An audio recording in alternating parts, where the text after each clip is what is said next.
ಮಾಡ್ಕೊಳ್ಬೇಕು ಅಂತ ಹೇಳ್ಕೊಡಕ್ಕೋಸ್ಕರ. ಕೇಳಿಸ್ತಿಲ್ವಾ? ಓಕೆ. ಯಾಕಂದ್ರೆ ನೋಡಿ, ಇಲ್ಲಿ ತೊಂದರೆ ಮಾಡ್ಕೊಂಡಿರ್ತೀರಾ, ಇಲ್ಲಿ ಬರ್ತೀರಾ, ಡಾಕ್ಟ್ರ್ ನಿಮಗೆ ಆಂಜಿಯೋಗ್ರಾಮ್ ಮಾಡ್ತಾರೆ, ಇಲ್ಲ ಸ್ಟೆಂಟ್ ಹಾಕ್ತಾರೆ, ಇಲ್ಲ ಮಾತ್ರೆ ಕೊಟ್ಬಿಟ್ಟು ಸರಿ ಮಾಡಿ ಕಳಿಸ್ತಾರೆ ಅಲ್ವಾ. ಇವಾಗ ನಾವೇನ್ ಮಾಡ್ತೀವಿ ಅಂದ್ರೆ ಮನೆಗೆ ಹೋಗ್ಬಿಟ್ಟು ಕೆಲವೊಂದು ಮಿಸ್ಟೇಕ್ ಮಾಡ್ಕೊಂಡು ಮತ್ತೆ ಬಂದ್ಬಿಡ್ತೀವಿ ಅಲ್ವಾ, ಗೊತ್ತಿಲ್ಲ ನಮಗೆ. ಸೊ ಅದ್ರ ಬಗ್ಗೆ ತಿಳಿಸ್ಕೊಡಕ್ಕೋಸ್ಕರ ಏನೆಲ್ಲ ಮೊದಲಿಗೆ ಆಂಜಿಯೋಗ್ರಾಮ್ ಸ್ಟೆಂಟಿಂಗ್ ಯಾಕೆ ಮಾಡ್ತಾರೆ, ಹೇಗೆ ಮಾಡ್ತಾರೆ, ಮಾಡಿದ್ಮೇಲೆ ಮನೇಲಿ ಎಷ್ಟು ದಿನ ರೆಸ್ಟ್ ಮಾಡ್ಕೊಳ್ಬೇಕು, ಊಟದ ಬಗ್ಗೆ ಆಗಿರ್ಬೋದು, ಮುಂದೆ ಏನು ಊಟ ತಿನ್ಬೇಕು, ಏನು ಊಟ ತಿನ್ನಬಾರ್ದು, ಔಷಧಿಗಳನ್ನ ಹೇಗೆ ತಗೊಳ್ಬೇಕು, ಯಾವಾಗೆಲ್ಲ ಆಸ್ಪತ್ರೆಗೆ ಬಂದು ತೋರಿಸ್ಕೊಳ್ಬೇಕು, ಮತ್ತೆ ಹಾರ್ಟ್ ಅಟ್ಯಾಕ್ ಯಾಕಾಗುತ್ತೆ, ಯಾವ ಕಾರಣದಿಂದ ನಮ್ಗೆ ಈ ಕಾಯಿಲೆಗಳು ಬಂದಿದ್ದಾವೆ, ಮತ್ತೆ ಇದೇ ರೀತಿ ತೊಂದರೆ ಬಂದಾಗ ಮನೇಲಿ ಎಮರ್ಜೆನ್ಸಿಗೆ ಏನು ಮಾಡ್ಕೊಳ್ಬೇಕು, ಈ ತೊಂದರೆಗಳೇ ಬರಬಾರ್ದು, ಮನೇಲಿ ಆರೋಗ್ಯದಿಂದ ಇರಬೇಕಂದ್ರೆ ಏನು ಮಾಡ್ಕೊಳ್ಬೇಕು ಅನ್ನೋದ್ರ ಬಗ್ಗೆ ತಿಳಿಸ್ಕೊಡ್ತೀನಿ. ಆಯ್ತಾ? ತುಂಬಾ ಇಂಪಾರ್ಟೆಂಟ್ ಇರುತ್ತೆ ಈ ಕ್ಲಾಸು. ಇದು ಬರೀ ಪೇಷಂಟ್ಗೆ ಅಷ್ಟೇ ಅಲ್ಲ, ಅಟೆಂಡ್ರಿಗೂ ಮಕ್ಕಳಿಗೂ ಅನ್ವಯ ಆಗುತ್ತೆ. ಅವ್ರು ಈ ಕಾಯಿಲೆಗಳಿಂದ ದೂರ ಹೇಗಿರ್ಬೋದು ಅನ್ನೋದ್ರ ಬಗ್ಗೆನೂ ತಿಳ್ಕೊಳ್ತೀರಾ. ಸರಿನಾ? ಕ್ಲಾಸ್ ಮಾಡೋಕ್ಕಿಂತ ಮುಂಚೆ ಮೊಬೈಲೆಲ್ಲ ಸೈಲೆಂಟ್ ಮಾಡ್ಕೊಳ್ಬೇಕು. ಮಧ್ಯದಲ್ಲಿ ಯಾರು ಮಾತಾಡಬಾರ್ದು. ಆರೋಗ್ಯ ಕಾಪಾಡ್ಕೊಳ್ಬೇಕಂದ್ರೆ ನೀಟಾಗಿ ಸ್ವಚ್ಛತೆಯಿಂದ ಇರ್ಬೇಕಲ್ವಾ. ಏನೆಲ್ಲ ಮಾಡ್ಕೊಂತೀರಾ ಹಂಗಂದ್ರೆ ದಿನನಿತ್ಯ? ಏನ್ ಮಾಡ್ತೀರಾ? ಸ್ನಾನ ಮಾಡ್ಬೇಕು ದಿನ. Very good. ಸ್ನಾನ ಆದ ನಂತರ ಸ್ವಚ್ಛವಾದ ಬಟ್ಟೆ ಹಾಕೊಳ್ಬೇಕು, ಇರಂತ ಜಾಗನೆಲ್ಲ ನೀಟಾಗಿ ಇಟ್ಕೊಳ್ಬೇಕು, ಕಸ ತಗೊಂಡೋಗಿ ಕಸದ ಬುಟ್ಟಿಗೆ ಹಾಕ್ಬೇಕು, ಟಾಯ್ಲೆಟ್ಗೆ ವಾಶ್ರೂಮ್ಗೆ ಹೋಗಿ ಬಂದ್ಮೇಲೆ ನೀರ್ ಹಾಕಿ ಬರ್ಬೇಕು ಚೆನ್ನಾಗಿ. ಕೆಮ್ಮುವಾಗ ಕೈ ಅಡ್ಡ ಇಟ್ಕೊಂಡ್ಕೊಬೇಕು, ಯಾಕಂದ್ರೆ ನಮ್ಮ ಇನ್ಫೆಕ್ಷನ್ ಬೇರೆಗೆ ಹೋಗ್ಬಾರ್ದು. ಮೇನ್ ಆಗಿ ಕೈ ನೀಟಾಗಿ ತೊಳ್ಕೊಳ್ಬೇಕು. ಎಲ್ರು ಕೈ ತೊಳ್ಕೊಂತೀರಾ? ಹೆಂಗ್ ತೊಳ್ಕೊಂತೀರಾ? ಸುಮ್ಮನೆ ಅರ್ಜೆಂಟ್ ಊಟ ಮಾಡೋ ಕೈ ಹಿಂಗ್ ತೊಳ್ಕೊಂಬಂದ್ಬಿಡೋದು. ಇಲ್ಲ ಒಬ್ಬೊಬ್ರು ಏನ್ ಮಾಡ್ತಾರೆ, ತುಂಬಾ ಅವ್ರಿಗೆ ಗೊತ್ತಿರುತ್ತಲ್ವಾ, ಅವ್ರು ಏನ್ ಮಾಡ್ತಾರೆ, ಸೋಪ್ ಹಾಕ್ಬಿಟ್ಟು ನೀಟಾಗಿ ಕೈ ತೊಳ್ಕೊತಾರೆ. ಇಲ್ಲ ಅಂತ ಹೇಳಲ್ಲ, ಸೋಪ್ ಹಾಕಿ ಕೈ ತೊಳೆದ್ರೂ ಕೈಯಲ್ಲಿರೋ ಕ್ರಿಮಿಕೀಟಗಳ ತಕ್ಷಣಕ್ಕೆ ಸಾಯಲ್ಲ. ನೋಡಿ, ಯಾಕೆ ಇಷ್ಟು ಕೈ ತೊಳೆದ್ರ ಬಗ್ಗೆ ನಾವೇ ಚಿಕ್ಕ ಮಕ್ಕಳ ಮೇಡಮ್ ನಮಗೆಲ್ಲ ಗೊತ್ತಿದೆ ಅಂತ ಅನಿಸ್ಬೋದು. ಕೈಯಿಂದನೇ ನಮಗೆ ಆದಷ್ಟು ರೋಗಗಳೆಲ್ಲ ಬರೋದು ಅಲ್ವಾ. ಯಾಕಂದ್ರೆ ನಾವು ಕೈಯಿಂದನೇ ಎಲ್ಲ ಕೆಲಸ ಮಾಡ್ತೀವಿ. ಕೊರೋನಾ ಟೈಮಲ್ಲೂ ಇದ್ರ ಬಗ್ಗೆ ನಿಮ್ಗೆ ಒತ್ತಿ ಹೇಳಿದ್ರು. ಸೊ ಹೇಗ್ ತೊಳ್ಕೊಳ್ಬೇಕು, ನಮ್ಮ ಕೈ ನೀಟ್ ಆಗ್ಬೇಕು, ಎಲ್ಲಾ ಭಾಗಗಳು ನೀಟ್ ಆಗ್ಬೇಕು, ಮತ್ತೆ ಕ್ರಿಮಿಕೀಟಗಳು ಸಾಯ್ಬೇಕು ಅಂದ್ರೆ 20 ರಿಂದ 30 ಸೆಕೆಂಡ್ ಬೇಕಾಗಿರುತ್ತೆ. ಕ್ರಮಬದ್ಧವಾಗಿ ಕೈ ತೊಳ್ಕೊಳ್ಬೇಕು. ನಾನು ಹೇಗೆ ಕೈ ತೊಳ್ಕೊಳ್ಬೇಕು ಅಂತ ನಾನು ಇವಾಗ ತೋರಿಸ್ತೀನಿ. ನನ್ನ ಜೊತೆಗೆ ಎಲ್ಲರೂ ಮಾಡಬೇಕು. ಇಲ್ಲೇ ಮಾಡ್ಬಿಟ್ಟು ಇಲ್ಲೇ ಬಡೋದು ಅಂತದಲ್ಲ, ಮನೆಗೆ ಹೋದ್ಮೇಲೆ ನೀವು ಇದನ್ನ ಅಭ್ಯಾಸ ಮಾಡ್ಕೊಳ್ಬೇಕು. ನೀವು ಮಕ್ಕಳಿಗೂ ಇದೇ ರೀತಿ ಹೇಳ್ಕೊಡ್ಬೇಕು. ಯಾಕಂದ್ರೆ ನಾವೇನ್ ಮಾಡ್ತೀವೋ ಅದನ್ನೇ ನಮ್ಮ ಮಕ್ಕಳು ಕಲಿಯೋದು. ನೀವು ಊಟ ಮಾಡಿಲ್ಲ ಹಾಗೆ ಊಟ ಮಾಡಿದ್ರೆ ಅಂದ್ರೆ ನಿಮ್ಮ ಮಕ್ಕಳಲ್ಲಿ ಹೇಳ್ತಾರೆ, ನಮ್ಮಪ್ಪ ನಮ್ಮ ಕೈ ತೊಳೆದಿಲ್ಲ ಹಾಗೆ ಊಟ ಮಾಡಿದ್ರೆ. ಎಷ್ಟು ಸ್ವಚ್ಛತೆಯಿಂದ ಇರ್ತೀರೋ ಅಷ್ಟು ಆರೋಗ್ಯದಿಂದ ಇರ್ತೀರಾ. ಓಕೆನಾ? ಸೊ ಕಲ್ತ್ಕೊಳ್ಳೋಣ, ಒಂದ್ಸಲಿ ಅಭ್ಯಾಸ ಮಾಡ್ಕೊಂಡು ಹೋಗೋಣ. ಇಲ್ಲಿ ಕೈ ತೊಳ್ಕೊಳ್ಬೇಕಂದ್ಬಿಟ್ಟು ಮಾಡ್ತೀರಲ್ವಾ ಎಲ್ಲರೂ ನನ್ನ ಜೊತೆಗೆ. ಮೊದಲಿಗೆ ಕೈನ ನೀರಿನಿಂದ ಒದ್ದೆ ಮಾಡ್ಕೊಳ್ಳಿ. ನಿಮ್ಮ ಮನೇಲಿ ಯಾವ ಸೋಪ್ ಇರುತ್ತೋ ಆ ಸೋಪ್ ಹಾಕೋದು, ಡೆಟಾಲಿ ಹಾಕ್ಬೇಕಂತ ಏನಿಲ್ಲ. ಸೋಪ್ ಹಾಕ್ಬಿಟ್ಟು ಮೊದಲಿಗೆ ಅಂಗೈ ನೀಟಾಗಿ ಉಜ್ಕೋಬೇಕು. ಮಾಡಿ, ಎಲ್ಲರೂ ಮಾಡಿ. ಅಂಗೈ ನೀಟಾಗಿ ಉಜ್ಕೊಳ್ಳಿ. ನಿದ್ರೆಲ್ಲ ಹೊರಬಿಡ್ಬೇಕು ನೋಡಿ. Very good. ನಂತರ ಕೈಯಿನ ಕಡೆ ಉಜ್ಬೇಕು, ಎರಡೂ ಸೈಡು ಈ ರೀತಿ. ಅದಾದ ನಂತರ ಬೆರಳು ಸಂದಿಯಲ್ಲಿ ನೀಟಾಗಿ ಉಜ್ಕೊಳ್ಳಿ. ನಂತರ ಬೆರಳಿನ ಕಡೆ ಎರಡು ಸೈಡು. ನೆಕ್ಸ್ಟ್ ಎಲ್ಲಾ ಬೆರಳನ್ನ ನೀಟಾಗಿ ಉಜ್ಕೊಳ್ಬೇಕು. 10 ಬೆರಳು ನೀಟಾಗಿ ಈ ರೀತಿ. ಅದಾದ ನಂತರ ಉಗುಸದಲ್ಲಿ ಸಾಕಷ್ಟು ಕ್ರಿಮಿಕೀಟಗಳಿರುತ್ತೆ. ಒಂದು ಅಂಗೈಗೆ ಹಾಕ್ಬಿಟ್ಟು ಎರಡು ಸೈಡ್ ದೋಸೆ ಹೊಡಿತೀವಲ್ವಾ ಆ ರೀತಿ. ಲಾಸ್ಟಲ್ಲಿ ಮಣಿಕಟ್ಟು ನೀಟಾಗಿ ಉಜ್ಕೊಳ್ಳಿ. ಮಣಿಕಟ್ಟು ಆದ ನಂತರ ಒಳ್ಳೆ ನೀರು ಹಾಕ್ಬಿಟ್ಟು ಕೈ ತೊಳ್ಕೊಂತೀವಲ್ವಾ. ಕೈ ತೊಳೆದ ನಂತರ ಈ ಕೈ ಎಲ್ಲಿ ಬರ್ಸ್ಕೊಂತೀವಿ ನಾವೆಲ್ಲರೂ? ಬಟ್ಟಿಗೆ ಕರೆಕ್ಟ್ ಆಗಿ ಮಾಡಿದ್ರೆ ಹೇಳ್ತಾರಲ್ವಾ. ಎಲ್ಲರೂ ಮೋಸ್ಟ್ ಆಫ್ ಹಿಂಗೆ ಮಾಡೋದು. ಏನ್ ಮಾಡ್ತೀರಾ, ನೀಟಾಗಿ ತೊಳ್ಕೊಂಡ್ಬಿಡ್ತೀರಾ, ಎಲ್ಲ ಭಾಗ ಉಜ್ಬಿಟ್ಟು ಆಮೇಲೆ ಕೈಗೆ ಹಂಗೆ ಮಾಡ್ತೀರಾ. ಹಂಗ್ ಮಾಡೋದ್ರಿಂದ ಏನಾಗುತ್ತೆ, ಇಷ್ಟೊಂದು ಕೈ ತೊಳೆದಿದ್ದು ಬೇಸ್ಟ್. ಅದೇ ಕೈಯಿಂದ ಊಟ ಮಾಡಿದ್ರೆ ಮತ್ತೆ ಕ್ರಿಮಿಕೀಟಗಳೆಲ್ಲ ಹೊಟ್ಟೆ ಒಳಗಡೆ ಹೋಯ್ತು ಹೋಗ್ಕೊಳ್ಬೋದು ಅಲ್ವಾ. ಸೊ ನೀಟಾಗಿ ಕೈ ತೊಳ್ಕೊಂಡ್ಬಿಟ್ಟು ಒಳ್ಳೆ ಬಟ್ಟೆಯಿಂದ, ಸ್ವಚ್ಛವಾದ ಬಟ್ಟೆಯಿಂದ ಕೈ ಒರೆಸ್ಕೊಳ್ಳೋದನ್ನ ಅಭ್ಯಾಸ ಮಾಡ್ಕೊಳ್ಬೇಕು. ಹಾಕೊಂಡಿರೋ ಬಟ್ಟೆ ಹಿಂಗೆ ಅನ್ಕೊಳ್ಳೋದನ್ನ ಇವತ್ತೇ ಇಲ್ಲಿಗೆ ಸಂಪೂರ್ಣವಾಗಿ ನಿಲ್ಲಿಸ್ಕೊಳ್ಬೇಕು. ಯಾವಾಗೆಲ್ಲ ಮುಖ್ಯವಾಗಿ ಈ ರೀತಿ ಕೈ ತೊಳ್ಕೊಳ್ಬೇಕು ನಾವು? ಊಟ ಮಾಡೋ ಮುನ್ನ, ಅಡಿಗೆ ಮಾಡೋ ಮುನ್ನ, ಹೊರಗಡೆ ಎಲ್ಲ ಸುತ್ತಾಡ್ಕೊಂಡ್ ಬಂದಿರ್ತೀರಾ, ಟಾಯ್ಲೆಟ್ಗೆ ಹೋಗಿ ಬಂದಿರ್ತೀರಾ, ಅವಾಗೆಲ್ಲ ಇದೇ ರೀತಿ ಕೈ ತೊಳ್ಕೊಂಡ್ಬಿಟ್ಟು ಒಳ್ಳೆ ಬಟ್ಟೆಯಿಂದ ಕೈ ಒರೆಸ್ಕೊಳ್ಬೇಕು.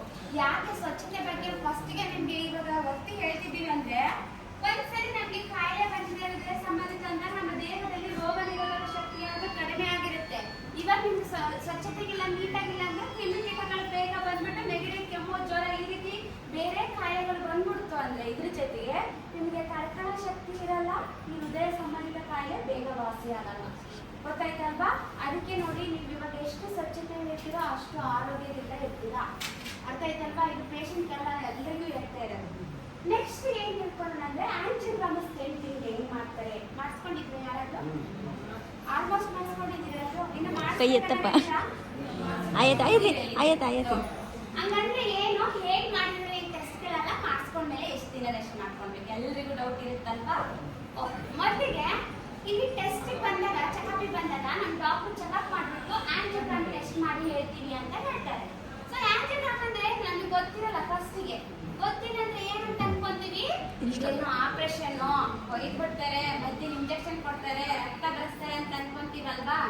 ಆದ್ರೆ ಆಂಜಿಯೋಗ್ರಾಮ್ ಅನ್ನೋದು ಆಪರೇಷನ್ ಅಲ್ಲ. ಏನಿದು ಸಣ್ಣ ಟೆಸ್ಟ್ ಆಗಿರುತ್ತೆ. ಹೇಗಿರುತ್ತೆ ಅಂದ್ರೆ ಸ್ಕ್ಯಾನಿಂಗ್ ರೂಪದಲ್ಲಿರುತ್ತೆ. ಯಾಕೆ ಮಾಡ್ತೇವೆ ಈ ಟೆಸ್ಟ್ ಅಂದ್ರೆ ನಮ್ಮ ಹೃದಯದಲ್ಲಿ ಏನ್ ತೊಂದರೆ ಆಗಿದೆ ಅಂತ ತಿಳ್ಕೊಳ್ಳೋಕ್ಕೋಸ್ಕರ ಮಾಡ್ತೀವಿ ಅಷ್ಟೇ. ಹೇಗ್ ಮಾಡ್ತೀವಿ? ಈಗ ಉದಾಹರಣೆಗೆ ನಮ್ಮ ಮನೇಲಿ ಏನಾದ್ರು ನೀರಿನ ಸಿಂಕ್ ಇರುತ್ತಲ್ವಾ, ಅದರಲ್ಲಿ ಕಸ ಕಡ್ಡಿ ಹೋಗ್ಬಿಟ್ಟು ಬ್ಲಾಕ್ ಆಗಿದೆ ಅಂತ ಅನ್ಕೊಳ್ಳಿ. ಕ್ಲೀನ್ ಮಾಡ್ತೀವ ನಾವೆಲ್ಲರೂ? ಹೆಂಗ್ ಕ್ಲೀನ್ ಮಾಡ್ತೀವಿ? ಸ್ಟಾರ್ಟಿಂಗು ಕಡ್ಡಿನ ತಂತಿ ಹಾಕ್ಬಿಟ್ಟು ಚುಚ್ಚಿಬಿಟ್ಟು ಕ್ಲೀನ್ ಮಾಡ್ತೀವಲ್ಲ, ಬ್ಲಾಕೇಜ್ನೆಲ್ಲ ತೆಗಿತೀವಲ್ವಾ? ಸೇಮ್ ಅದೇ ರೀತಿ ಇಲ್ಲೆಲ್ಲ ಸಣ್ಣ ಸೂಜಿ ಹಾಕ್ತಿದ್ದಾರೆ ನೋಡಿ ನಿಮ್ಗೆ ಇಂಜೆಕ್ಷನ್ ಕೊಡೋಕ್ಕೋಸ್ಕರ. ಅದೇ ತರದ ಸಣ್ಣ ಸೂಜಿನ ಇಲ್ಲಿ ಕೈ ಭಾಗದಿಂದ ಹಾಕ್ತಾರೆ, ಮಣಿಕಟ್ಟು ಭಾಗದಿಂದ ಹಾಕ್ತಾರೆ. ಇಲ್ಲಿ ನಿಮಗೆ ಸರಿ ನರ ಸಿಗ್ತಾ ಇಲ್ಲ ಅಂದ್ರೆ ಮಾತ್ರ ಏನ್ ಮಾಡ್ತಾರೆ, ತೊಡೆ ಭಾಗದಿಂದ ಚುಚ್ತಾರೆ. ಅದ್ರ ಮುಖಾಂತರ ಒಂದು ವೈರ್ ಕಳಿಸ್ತಾರೆ. ವೈರ್ ಮುಂದ್ಗಡೆ ಒಂದು ಕ್ಯಾಮ್ರಾ ಇರುತ್ತೆ. ಆ ಕ್ಯಾಮ್ರಾನ ಅಲ್ಲಿರೋ ಟಿವಿಗೆ ಅಟ್ಯಾಚ್ ಮಾಡಿರ್ತೀವಿ. ಆ ವೈರ್ ಮುಖಾಂತರ ನಿಧಾನವಾಗಿ ನಾವು ಕಳಿಸ್ತೀವಲ್ವಾ, ಪೈಪ್ ಮುಖಾಂತರ ವೈರ್ನ, ಎಲ್ಲಿಗೆ ಹೋಗುತ್ತೆ ಅಂದ್ರೆ ನಮ್ಮ ಹೃದಯದ ಹತ್ರ ಹೋಗುತ್ತೆ. ಅವಾಗ ನಮ್ಮ ಹೃದಯ ಅಲ್ಲಿರೋ ಟಿವಿಯಲ್ಲಿ ನೀಟಾಗಿ ಕಾಣಿಸುತ್ತೆ. ಡಾಕ್ಟರ್ ನೋಡ್ತಾರೆ ನಮ್ಮ ಹೃದಯದಲ್ಲಿ ಏನ್ ತೊಂದರೆ ಆಗಿದೆ, ಎಲ್ಲಿ ತೊಂದರೆ ಆಗಿದೆ, ಎಷ್ಟು ತೊಂದರೆ ಆಗಿದೆ. ಇಷ್ಟೇ ನೋಡೋದಕ್ಕೆ ನಾವು ಆಂಜಿಯೋಗ್ರಾಮ್ ಅಂತ ಹೇಳ್ತೀವಿ. ನೋಡ್ತೀವಿ ಕಡಿಮೆ ಪ್ರಮಾಣದಲ್ಲಿ ತೊಂದರೆ ಇತ್ತಂದ್ರೆ ಏನ್ ಹೇಳಿ ಕಳಿಸ್ತೀವಿ, ನಿಮ್ ಕಾಯಿಲೆಗಳು ಮಾತ್ರೆಗಳಿಂದನೇ ಸರಿಯಾಗ್ಬಿಡುತ್ತೆ ಅಂದ್ಬಿಟ್ಟು ಮಾತ್ರೆಗಳು ಕೊಟ್ಬಿಟ್ಟು ಮನೆಗೆ ಕಳಿಸ್ತೀವಿ. ಇಲ್ಲ ಜಾಸ್ತಿ ಪ್ರಮಾಣದಲ್ಲಿ ತೊಂದರೆ ಇತ್ತಂದ್ರೆ ಏನ್ ಹೇಳ್ತೀವಿ, ಸ್ಟೆಂಟ್ ಹಾಕ್ಬೇಕು ನಿಮಗೆ ಅಂತ ಹೇಳ್ತೀವಲ್ವಾ? ಯಾರ್ಯಾರು ಹಾಕ್ಸ್ಕೊಂಡಿದ್ದೀರಾ ಸ್ಟೆಂಟ್? ಹಾಕ್ಸ್ಕೊಂಡಿದ್ದೀರಾ? ಹಂಗಂದ್ರೆ ಏನ್ ಹಾಕಿದ್ದಾರೆ ನಿಮಗೆ ಅಂದ್ರೆ, ಹಳೆ ಪೆನ್ನಲ್ಲಿ ಸ್ಪ್ರಿಂಗ್ ಬರುತ್ತೆ ನೋಡಿದ್ದೀರಾ? ಚೆಕ್ ಬುಕ್ ಪೆನ್ನಲ್ಲಿ ಸ್ವಲ್ಪ ಎಳೆದ್ರೆ ಉದ್ದಾಗುತ್ತೆ ನೋಡಿ, ಸೇಮ್ ಸ್ಪ್ರಿಂಗ್ ತರನೇ ಇರುತ್ತೆ ನಿಮ್ದು ಸ್ಟೆಂಟ್. ಏನ್ ಮಾಡ್ತಾರೆ ಡಾಕ್ಟರ್ ಅಂದ್ರೆ, ನಮ್ಮ ಹೃದಯದಲ್ಲಿ ಯಾವ ರಕ್ತನಾಳ ಬ್ಲಾಕ್ ಆಗಿದೆಯೋ, ಎಲ್ಲಿ ತೊಂದರೆ ಆಗಿದೆಯೋ ಅಲ್ಲಿ ಕ್ಲೀನ್ ಮಾಡಿಬಿಟ್ಟು ಆ ಸ್ಟೆಂಟ್ ನ ಅಲ್ಲಿಗೆ ಕೂರಿಸ್ತೀವಿ. ಯಾಕಂದ್ರೆ ನೋಡಿ, ಈ ರಕ್ತನಾಳದ ಸೂಕ್ಷ್ಮವಾದ ಜಾಗ ಇರುತ್ತೆ. ಸೊ ಬ್ಲಾಕ್ ಇರೋದೆಲ್ಲ ಕ್ಲೀನ್ ಮಾಡ್ತೀರಾ? ಕ್ಲೀನ್ ಮಾಡಿದಾಗ ಏನಾಗುತ್ತೆ, ಅದು ಮತ್ತೆ ಕುಗ್ಗೋಗ್ಬಿಡುತ್ತೆ, ಚಿಕ್ಕಾಗುತ್ತೆ. ಮತ್ತೆ ರಕ್ತನಾಳ ಚಿಕ್ಕಾಯ್ತು ಅಂದ್ರೆ ರಕ್ತ ಹೋಗೋದಕ್ಕೆ ಕಡ್ಡಿ ಆಗುತ್ತಾ? ಇನ್ನು ಮತ್ತೆ ಕಸ ಕಡ್ಡಿ ಎಲ್ಲ ಕುತ್ಕೊಂಡು ಮತ್ತೆ ಬ್ಲಾಕ್ ಆಗ್ಬೋದಲ್ವಾ? ಈ ರೀತಿ ತೊಂದರೆಗಳು ಮತ್ತೆ ಬರಬಾರ್ದು ಅಲ್ಲಿಗೆ ಅಂದ್ಬಿಟ್ಟು ಸರಾಗವಾಗಿ ರಕ್ತ ಸಂಚಲನ ಆಗ್ಲಿ ಸಪೋರ್ಟಿಗೋಸ್ಕರ ಆ ಸ್ಟೆಂಟ್ ನ ನಾವು ಅಲ್ಲಿಗೆ ರಕ್ತನಾಳದಲ್ಲಿ ಕೂರಿಸ್ತೀವಿ. ಬೆನ್ನಲ್ಲಿ ಹೇಗಿರುತ್ತೆ ಕೂರಿಸ್ತೀವಿ, ಅದೇ ರೀತಿ ರಕ್ತನಾಳದಲ್ಲಿ ಕೂರಿಸ್ತೀವಿ. ನಿಮಗೆ ಸ್ಟೆಂಟ್ ನ ವೈರ್ ಮುಖಾಂತರನೇ ಕಳಿಸ್ತೀವಿ. ಯಾವುದೇ ರೀತಿ ಒಯ್ದ್ಬಿಟ್ಟು ಆಪರೇಷನ್ ಮಾಡಲ್ಲ. ಯಾಕೆ ನಿಮ್ಗೆ ಮೊದಲಿಗೆ ಇದ್ರ ಬಗ್ಗೆ ತಿಳಿಸ್ತಿದ್ದೀನಿ ಅಂದ್ರೆ, ನಾವು ಸುಮಾರು ಜನ ಭಯ ಪಟ್ಕೊಂಡ್ಬಿಟ್ಟು ಈ ಟೆಸ್ಟ್ಗಳೆಲ್ಲ ಮಾಡಿಸ್ಕೊಳಲ್ಲ. ಮಾಡಿಸ್ಕೊಂಡಿಲ್ಲ ಹಂಗೆ ಮನೆಗೆ ಹೋದ್ರೆ ಏನಾಗುತ್ತೆ, ಮತ್ತೆ ಜಾಸ್ತಿ ತೊಂದರೆ ಮಾಡ್ಕೊಂಡ್ ಬಂದ್ಬಿಡ್ತೀವಿ. ಇವಾಗ ಏನಾದ್ರು ನಿಮ್ಗೆ 50% ಇತ್ತು, ಹಂಗೆ ಮನೆಗೆ ಹೋದ್ರೆ ಏನಾಗುತ್ತೆ 100% ಆಗ್ಬಿಡುತ್ತಲ್ವಾ? ಅವಾಗ ನಿಮ್ಗೆ ಸ್ಟೆಂಟ್ ಹಾಕಿ ಕ್ಲೀನ್ ಮಾಡಕ್ಕಾಗುತ್ತಾ? ಲಾಸ್ಟ್ ಅಲ್ಲಿ ಏನ್ ಮಾಡ್ತಾರೆ, ಓಪನ್ ಆಗಿ ಸರ್ಜರಿ ಮಾಡ್ಬಿಡ್ತೀರ ಅಂತ ಹೇಳ್ಬಿಡ್ತಾರಲ್ವಾ? ಸೊ ಅದಕ್ಕೋಸ್ಕರ ಭಯ ಪಟ್ಕೊಂಬೇಡಿ. ಯಾರಿಗೆಲ್ಲ ಹೇಳಿದಾರೋ ಮಾಡಿಸ್ಕೊಂಡೋಗಿ, ಇವು ಟೆಸ್ಟ್ಗಳಾಗಿರುತ್ತೆ ಅಷ್ಟೇ. ಓಕೆನಾ? ಇಷ್ಟು ಮಾಡೋದಷ್ಟೇ ನಮ್ಮ ಕೆಲಸ ಆಗಿರುತ್ತೆ. ಇದ್ದಾಗ ಮಾಡಿಸ್ಕೊಂಡ್ಮೇಲೆ ಮನೇಲಿ ಎಷ್ಟು ದಿನ ರೆಸ್ಟ್ ಮಾಡ್ಕೊಳ್ಬೇಕು, ಅದು ಮೇನ್ ಇಂಪಾರ್ಟೆಂಟು. ನೋಡಿ, ಒಂದು 10 ರಿಂದ 15 ದಿನದವರೆಗೂ ಕಠಿಣವಾದ ಕೆಲಸಗಳನ್ನ ಮಾಡಬಾರ್ದು. ಏನೆಲ್ಲ, ಭಾರ ಎತ್ತದು, ನೂಕೋದು, ತಳ್ಳೋದಾಗಿರ್ಬೋದು, ಗಾಡಿಗಳನ್ನ ಓಡಿಸೋದಾಗಿರ್ಬೋದು, ಹೊಲಕ್ಕೆ ಹೋಗ್ಬಿಟ್ಟು ಕಠಿಣವಾದ ಕೆಲಸ ಮಾಡೋದಾಗಿರ್ಬೋದು, ಮಕ್ಕಳು ಹಿಂಗೆ ಎತ್ಕೊಂಡು ಕೈಯಿಂದ ಬಟ್ಟೆ ಉಜ್ಜೋದಾಗಿರ್ಬೋದು, ಕಾಲಲ್ಲಿ ಏನಾದರೂ ಚುಚ್ಚಿ ನಿಮಗೆ ಮಾಡಿದ್ರು ಟೆಸ್ಟ್ಗಳನ್ನ ಅಂದಾಗ ಟಾಯ್ಲೆಟ್ ಬರ್ತಾ ಇಲ್ಲ ಆ ಸಂದರ್ಭದಲ್ಲಿ ಪ್ರೆಷರ್ ಒತ್ತಡ ಹಾಕೋದಾಗಿರ್ಬೋದು. ಈ ರೀತಿಯ ಕಠಿಣವಾದ ಕೆಲಸಗಳನ್ನ 10 ರಿಂದ 15 ದಿನದವರೆಗೆ ಯಾಕೆ ಮಾಡಬೇಡಿ ಅಂತ ಹೇಳ್ತಿದ್ದೀವಿ ಅಂದ್ರೆ, ಮಾಡಿಸ್ಕೊಂಡಿರೋರಿಗೆ ಗೊತ್ತಿರುತ್ತೆ. ಈ ಟೆಸ್ಟ್ ಆದ್ಮೇಲೆ ನಾವೇನ್ ಮಾಡ್ತೀವಿ, ಆ ಜಾಗದಲ್ಲಿ ಟೈಟ್ ಆಗಿ ಒಂದು ಬ್ಯಾಂಡೇಜ್ ಸುತ್ತೀವಲ್ವಾ? ಯಾಕೆ ಹಾಕ್ತೀವಿ ಟೈಟ್ ಆಗಿ ಬ್ಯಾಂಡೇಜ್ ನ? ಬ್ಲೀಡ್ ಆಗಬಾರ್ದು ಅಂತ, ರಕ್ತ ಆಚೆ ಬರಬಾರ್ದು ಅಂದ್ಬಿಟ್ಟು. ಯಾಕಂದ್ರೆ ಅಲ್ಲಿರೋ ದೊಡ್ಡ ನರಗಳಿಗೆ ಚುಚ್ಚಿರ್ತೀವಿ, ಅದನ್ನ ರಕ್ತ ನಿಲ್ಸಕ್ಕೋಸ್ಕರ ಟೈಟ್ ಆಗಿ ಬ್ಯಾಂಡೇಜ್ ಹಾಕಿರ್ತೀವಿ. ನಾವೇನು ಅದನ್ನ ಹಾಗೆ ಬಿಡಲ್ಲ. ಮರುದಿನ ಡಿಸ್ಚಾರ್ಜ್ ಆಗೋ ಮುನ್ನನೇ ಬ್ಯಾಂಡೇಜ್ ತೆಗೆದು ಬಿಡ್ತೀವಿ. ತೆಗೆದ್ಮೇಲೆ ಹೊರಗಡೆಯಿಂದ ನಿಮ್ಗೆ ಏನ್ ಕಾಣಿಸುತ್ತೆ, ಒಂದು ಚಿಕ್ಕ ಹೋಲ್ ತರ ಕಾಣಿಸುತ್ತೆ ಅಷ್ಟೇ ಅಲ್ವಾ? ಅವಾಗ ನಾವೇನ್ ಅನ್ಕೊಂತೀವಿ ಗಾಯ ಕುಟ್ಕೊಂಡ್ಬಿಟ್ಟು ವಾಸಿ ಆಗ್ಬಿಟ್ಟಿದೆ ಅಂತ ಅನ್ಕೊಂತೀವಿ. ಆದ್ರೆ ಗಾಯ ಒಳಗಡೆ ವಾಸಿ ಆಗಿರಲ್ಲ. ಅದು ಕ್ಲೀನಾಗಿ ವಾಸಿ ಆಗ್ಬೇಕಂದ್ರೆ ಒಂದ್ 10 ರಿಂದ 15 ದಿನ ಟೈಮ್ ಬೇಕಾಗಿರುತ್ತೆ. ಇಲ್ಲ ನಾನು ಹೋದ ತಕ್ಷಣ ಗಾಡಿ ಎತ್ತಿದ್ದೀನಿ, ಗಾಡಿ ಓಡಿಸ್ತೀನಿ, ಕಠಿಣವಾದ ಕೆಲಸ ಮಾಡ್ತೀನಿ ಅಂದ್ರೆ ಏನಾಗುತ್ತೆ, ಅಲ್ಲಿ ಮತ್ತೆ ಓಪನ್ ಆಗ್ಬಿಟ್ಟು ರಕ್ತ ಸ್ರಾವ ಆಗೋದು. ಇಲ್ಲಾಂದ್ರೆ ಏನಾಗುತ್ತೆ, ಇವಾಗ ನಿಮ್ಮ ಹೃದಯ ಎಲ್ಲ ಕಡಿಮೆ ಕೆಲಸ ಮಾಡ್ತಿರುತ್ತಲ್ವಾ, ನಿಮ್ಗೆ ಸುಸ್ತು ಜಾಸ್ತಿ ಆಗುತ್ತೆ. ಇಲ್ಲೇ ಸುಮಾರು ಉದಾಹರಣೆಗಳಿದಾವೆ ಹಾಸ್ಪಿಟ್ಲಾಗ. ಒಬ್ಬೊಬ್ಬರೇ ಪೇಷಂಟ್ ಎಲ್ಲ ಟಾಯ್ಲೆಟ್ ಹೋಗ್ಬಿಡ್ತೀರಾ, ಅಲ್ಲಿ ಟಾಯ್ಲೆಟ್ ಬಂದಿಲ್ಲ ಅಂದ್ಬಿಟ್ಟು ಪ್ರೆಷರ್ ಹಾಕ್ಬಿಟ್ಟು ಒತ್ತಡ ಹಾಕ್ಬಿಟ್ಟು ಅಲ್ಲೇ ತಲೆ ತಿರುಗಿ ಬಿದ್ದಿರೋದು. ಸೊ ಅದಕ್ಕೋಸ್ಕರ ಇವಾಗ ಹೊಸದಾಗಿ ನಿಮಗೆ ಮಾತ್ರೆ ಸ್ಟೆಂಟು, ಇವಾಗ ಹೃದಯ ಎಲ್ಲ ವೀಕ್ ಆಗಿರೋದ್ರಿಂದ ಅದು ರಿಕವರಿ ಆಗಬೇಕು, ಮಾತ್ರೆ ಸ್ಟೆಂಟ್ ನಿಮ್ಮ ಬಾಡಿಗೆ ಅಡ್ಜಸ್ಟ್ ಆಗಬೇಕು ಅಂದ್ರೆ ಒಂದು 10 ರಿಂದ 15 ದಿನ ಟೈಮ್ ಬೇಕಾಗಿರುತ್ತೆ.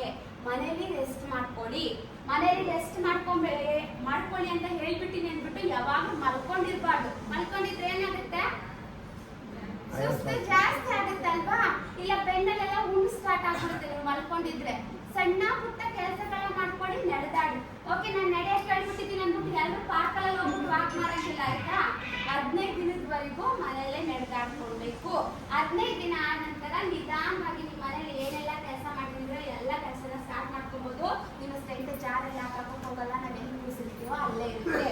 ಇನ್ನೂ ಒಂದು ಡೌಟ್ ಇರುತ್ತೆ ನಮ್ಗೆ ಇವಾಗ, ಏನಂದ್ರೆ ಇವಾಗ ನಾವು ಸ್ನಾನ ಮಾಡ್ಬೇಕಾ ಬೇಡ ಅಲ್ವಾ. ಸ್ನಾನ ಮಾಡ್ಕೊಬೋದು, ಯಾವುದೇ ರೀತಿಯ ತೊಂದರೆ ಇಲ್ಲ.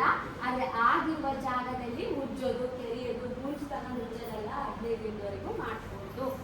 ಅರ್ಥ ಆಯ್ತಾ? ಆಂಜಿಯೋಗ್ರಾಮ್ ಸ್ಟೆಂಟಿಂಗ್ ಹೆಂಗ್ ಮಾಡ್ತಾರೆ, ಮಾಡಿಸ್ಕೊಂಡ್ಮೇಲೆ ಎಷ್ಟು ದಿನ ರೆಸ್ಟ್ ಮಾಡ್ಬೇಕು. ಇದರ ಏನಾದ್ರು ಪ್ರಶ್ನೆ ಇದೆಯಾ? ಇಲ್ವಾ? ಇದೆಯಾ ಇಲ್ಲ ಹೇಳಿ.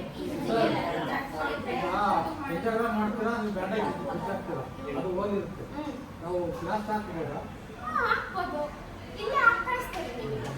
ನಿಮಗೆ ಬ್ಲೀಡಿಂಗ್ ಇತ್ತಂದ್ರೆ ಇಲ್ಲೇ ಹಾಕಿ ಕಳಿಸ್ತಾರೆ. ಒಳಗಡೆ ಏನು ಇರಲ್ಲ. ಒಬ್ಬೊಬ್ರು ಅನ್ಕೊಂಡಿ ಪೈಪ್ ಇರುತ್ತೆ, ಅದೇನ್ ಬೇಡ ಅಂತ. ಉಜ್ಜೋದು ಕೆರೆಯೋದು ಮಾಡೋದು ಬೇಡ. ಲಾಸ್ಟ್ ನೀವೇ ಕವರ್ ಸುತ್ಕೊಳ್ಳೋದು ಸಹ ಬೇಡ. ನೀವು ಕೆರ್ಕೊಂಬೇಡಿ ಅಷ್ಟೇ. ಒಂದು 15 ದಿನ ಡಿಸ್ಚಾರ್ಜ್ ಆಗಿ ಹೋದ್ಮೇಲೆ ಮೆಟ್ಲು ಹತ್ಬೋದಾ? ನಿಧಾನವಾಗಿ ಒಂದು ಮೆಟ್ಲಲ್ಲಿ 2 ಕಾಲು ಎತ್ಕೊಂಡ್ಬಿಟ್ಟು ನಿಧಾನವಾಗಿ ಹತ್ಕೊಂಡು ಹೋಗಿ. 2-3 ಫ್ಲೋರ್ ಹತ್ತಿದ್ರೆ ಏನು ಪ್ರಾಬ್ಲಮ್ ಆಗಲ್ಲ? ನಿಧಾನವಾಗಿ ಹತ್ಕೊಂಡು ಒಂದು ಮೆಟ್ಲಲ್ಲಿ 2 ಕಾಲು ಇಟ್ಕೊಂಡು ನಿಧಾನವಾಗಿ. 1 ಗಂಟೆ ಆಗ 1 ಗಂಟೆ ಆದ್ರೂ ಪರವಾಗಿಲ್ಲ. ಸ್ಟ್ರೆಸ್ ಮಾಡ್ಕೊಬೇಡಿ ಹೃದಯಕ್ಕೆ ಅಷ್ಟೇ. ಇಂಡಿಯನ್ ಟಾಯ್ಲೆಟ್ ಯೂಸ್ ಮಾಡ್ಬೋದಾ? ಇಂಡಿಯನ್ ಟಾಯ್ಲೆಟ್ ಯೂಸ್ ನಾವು ಆಪರೇಷನ್ ಆದಮೇಲೆ ಮಾತ್ರ, ಓಪನ್ ಆಗಿ ಸರ್ಜರಿ ಮಾಡ್ತಿರಲ್ವಾ ಅವ್ರಿಗೆ ಮಾತ್ರ ಹೇಳ್ತೀವಿ ಇಂಡಿಯನ್ ಟಾಯ್ಲೆಟ್ ಉಪಯೋಗಿಸ್ಬೇಡಿ. ಯಾಕಂದ್ರೆ ಅವ್ರು ಕೊಯ್ದಿರೋದ್ರಿಂದ ಎದ್ದೇಳೋದಕ್ಕೆ ಕುತ್ಕೊಳ್ಳೋದಕ್ಕೆ ಕಷ್ಟ ಆಗುತ್ತೆ. ನೀವೆಲ್ಲ ಉಪಯೋಗಿಸ್ಕೊಬೋದು, ಏನು ತೊಂದರೆ ಇಲ್ಲ. ಪ್ರೆಷರ್ ಹಾಕ್ಬೇಡಿ, ಒತ್ತಡ ಹಾಕ್ಬೇಡಿ ಅಷ್ಟೇ. 15 ದಿನ ಸರ್, ಕಠಿಣವಾದ ಕೆಲಸ 15 ದಿನದವರೆಗೂ ಮಾಡ್ತೀವಿ. ಓಕೆನಾ? ಸರಿನಾ? ಬೇಜಾರಾಗ್ತಿದೆಯಾ ಕ್ಲಾಸ್?